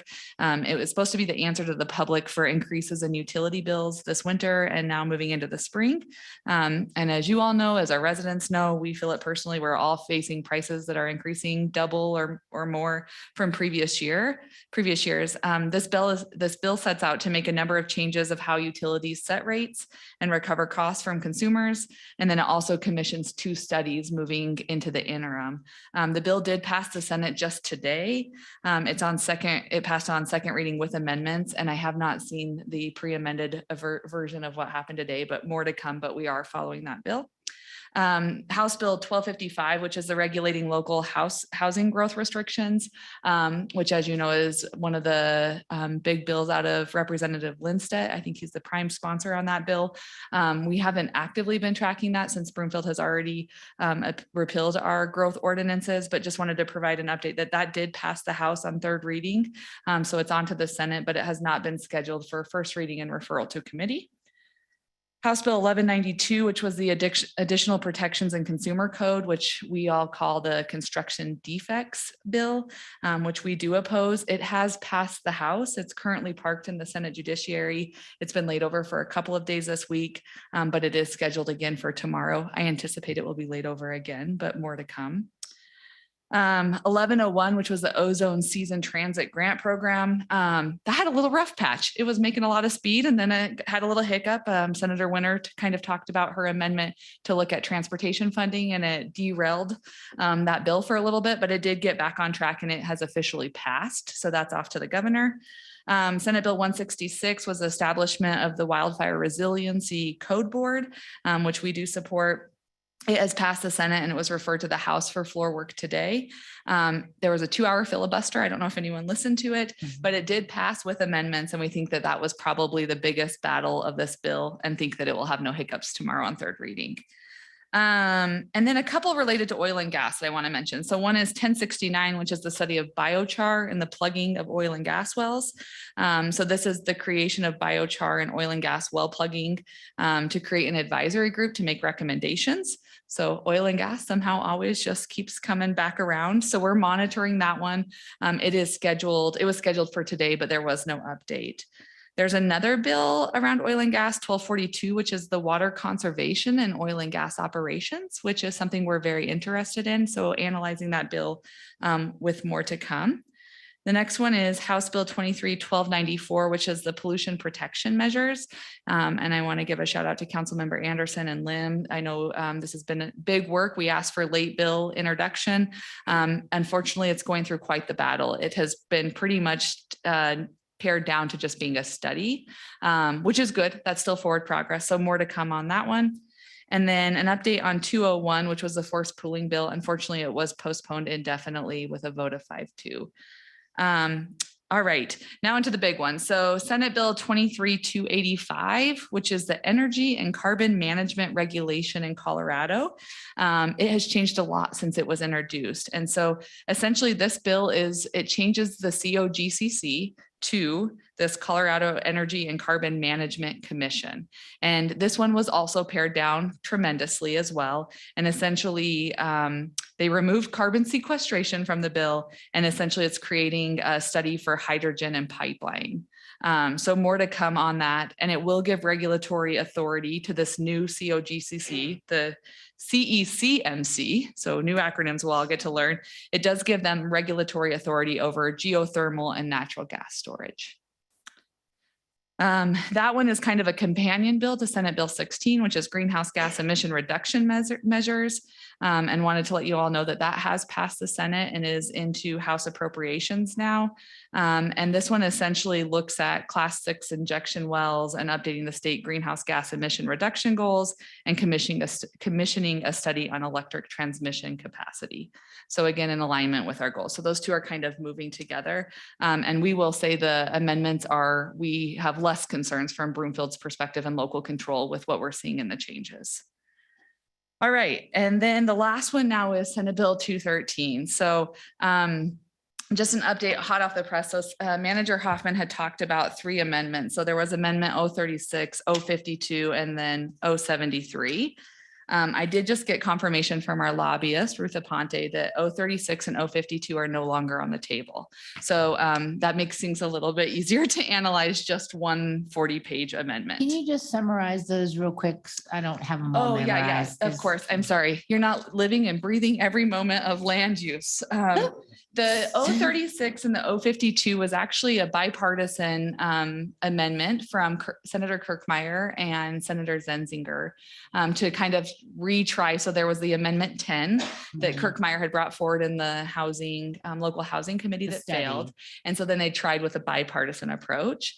But now with Senator Moreno coming out with this amendment 73, it is my understanding it was a very big partnership between his team, the governor's office, SWEEP, and several other council or legislators.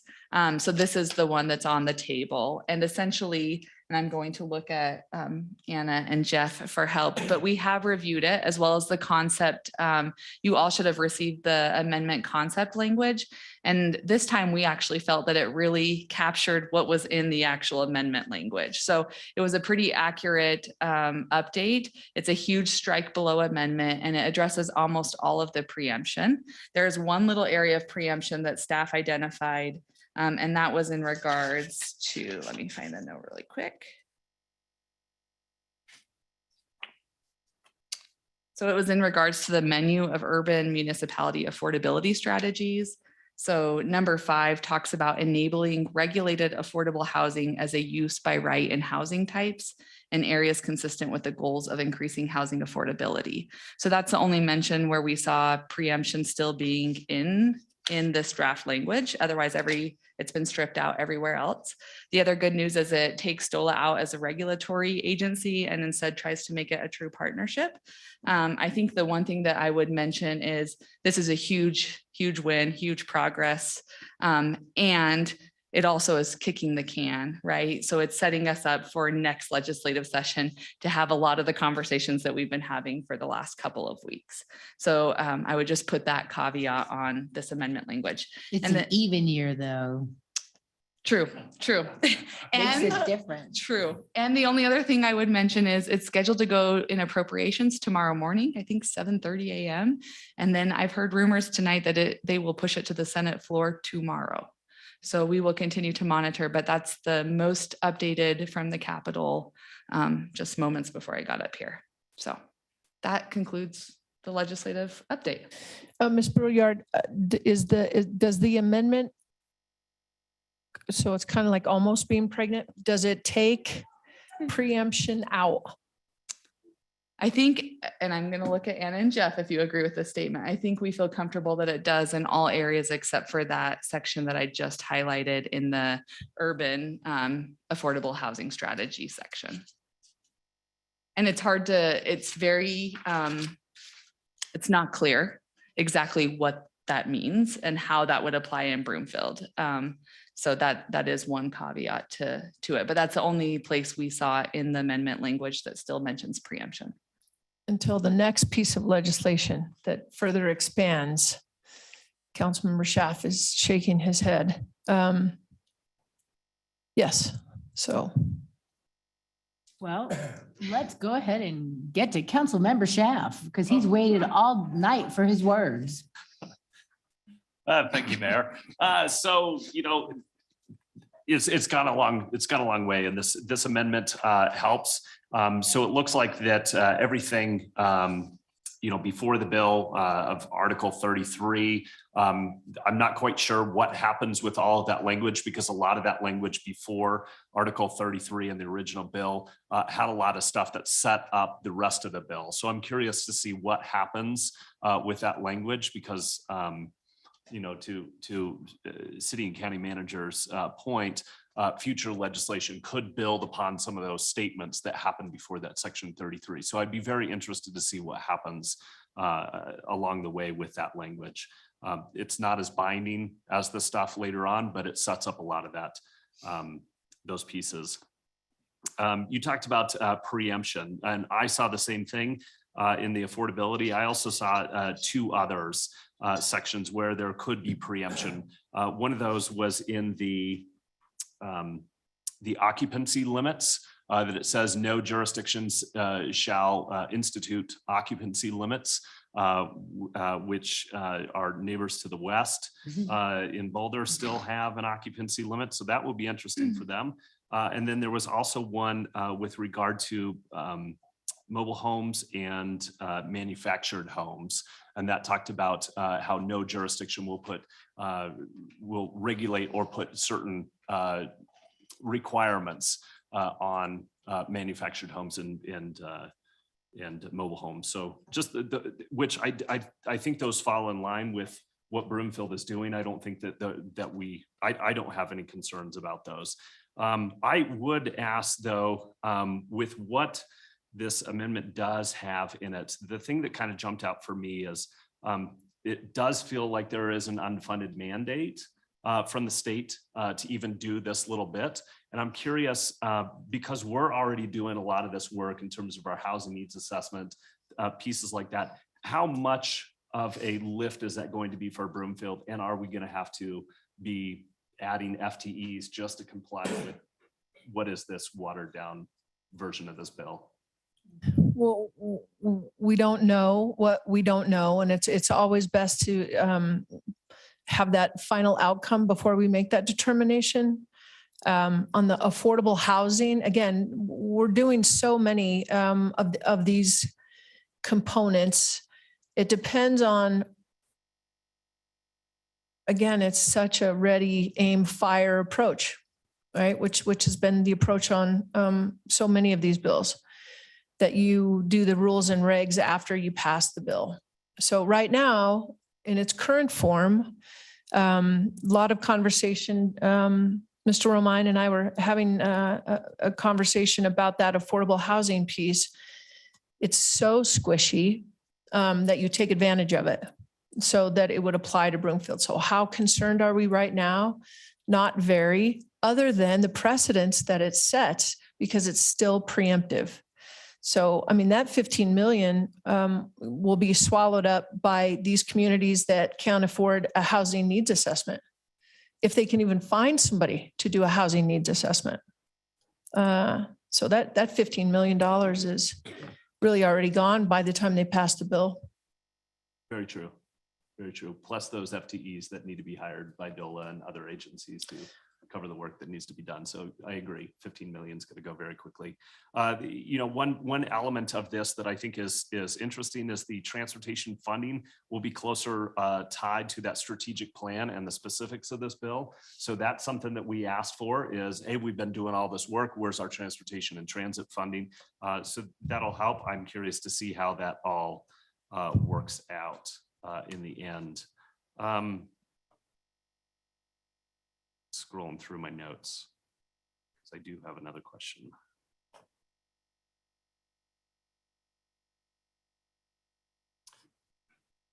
So there's the space about technical assistance, and this kind of goes to the money piece. It looks like that there's going to be money for those local planning, you know, housing assessments and technical assistance and things like that. I still worry about that there's not enough money in this bill to actually accomplish what's here. I mean, potentially that's going to be a state issue and not our local issue, but I do worry that we are going to end up swallowing a lot of the costs with this bill. And that the state's going to look to us and say, hey, you guys don't need the technical assistance, so we're not going to throw any dollars your way. Are these technical assistance dollars, are those going to be more directed to rural counties, small communities, as opposed to, you know, those of us that have? Well, you have about 36 components of the bill that's going to require funding to various levels. So you're going to continue to go back to that $15 million pot. So again, those funds are gone. So yes, as it always does. But if you ask them for their technical, they'll just say, give us Miss Burton Zeddy for a while. And all the ills will, all the ills will be resolved from that, from a technical perspective. Again, it's complicated and there's no silver bullet. And so whether you have strategic planning or you have transportation, it all comes back to the money. Strategic plans are expensive. Master plans are expensive. Comp plans are expensive. Modifying them have a domino effect. You change one, it has, you know, really significant ripple effects on every single one of these components. Thanks. And then the last thing, I just found another kind of preemption that's in accessory dwelling units.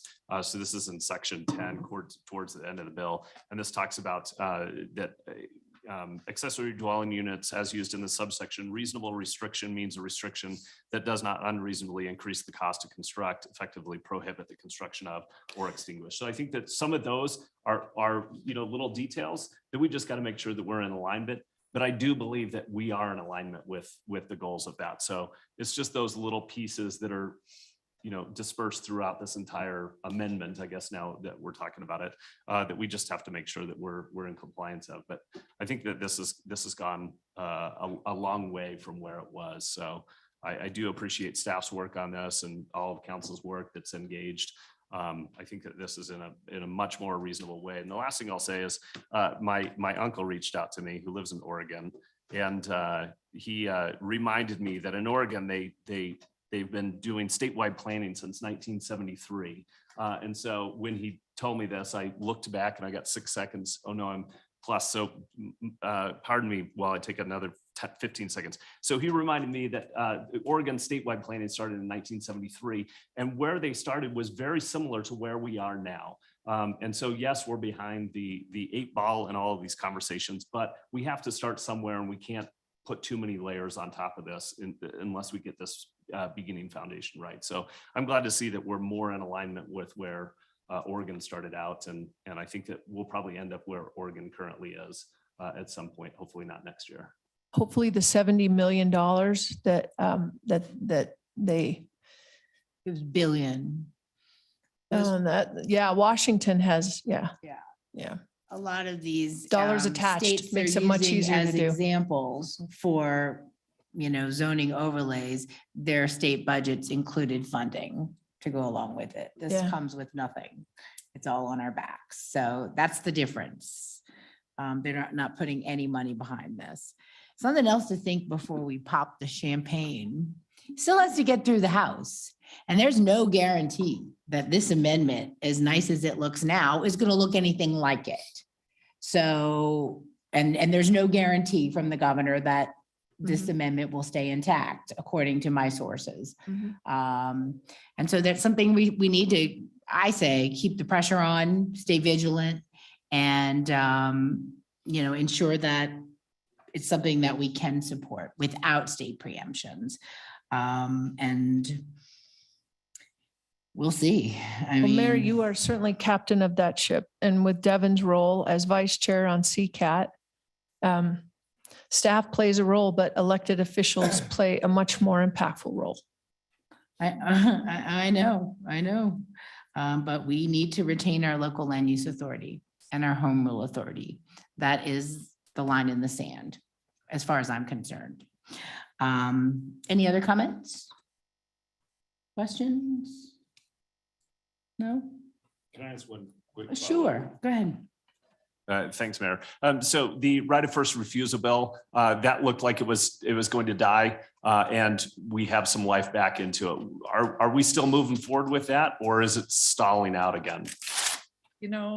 Councilmember Schaaf, I should have known that you were going to ask me about that. And I asked Ruth about several bills, but I did not ask that. She's still actively monitoring that. Okay. So let me get an update from her, and then I can share that out if that works Okay, for you. perfect. Thank you. Outside of what's on the website, which has not been updated this Right. whole session. We've had lots of issues with reporting of schedules and stuff. So let me get a update from her, and then I'll share it back. Thank you. Lastly, Mayor, sure appreciate staff quick turnaround when these amendments come out and these bills come out and the feedback, and we need to have a 4-hour turnaround time in addition to everything else they're doing. They're able to really get into that, and we're grateful. I am. Yes, we are. And I don't think anybody can move as quick as we can. And I appreciate you guys being there to help guide us through. And Danae, you're a Renaissance woman. I don't even know how to describe you. You do so much and you do it so well. So thank you all. There is no business before the Broomfield Urban Renewal Authority or the Arista Local Improvement District Board of Directors this evening. The first quarter expense report for elected officials was provided on this evening's agenda under special reports. Any comments on the expense reports? It's in my script. We have to take public comment on all agenda items. Sorry. Roxy Jewel Lockamore, I'm sorry too, that you're sorry. Hopefully all of you have looked at it. And I mean, everybody. And I know you guys are kind of kicking around some agreements that you're making, but I know they're not in black and white yet. So I have a copy of everything and good luck with the rest of the year because some of you are down to the nitty gritty.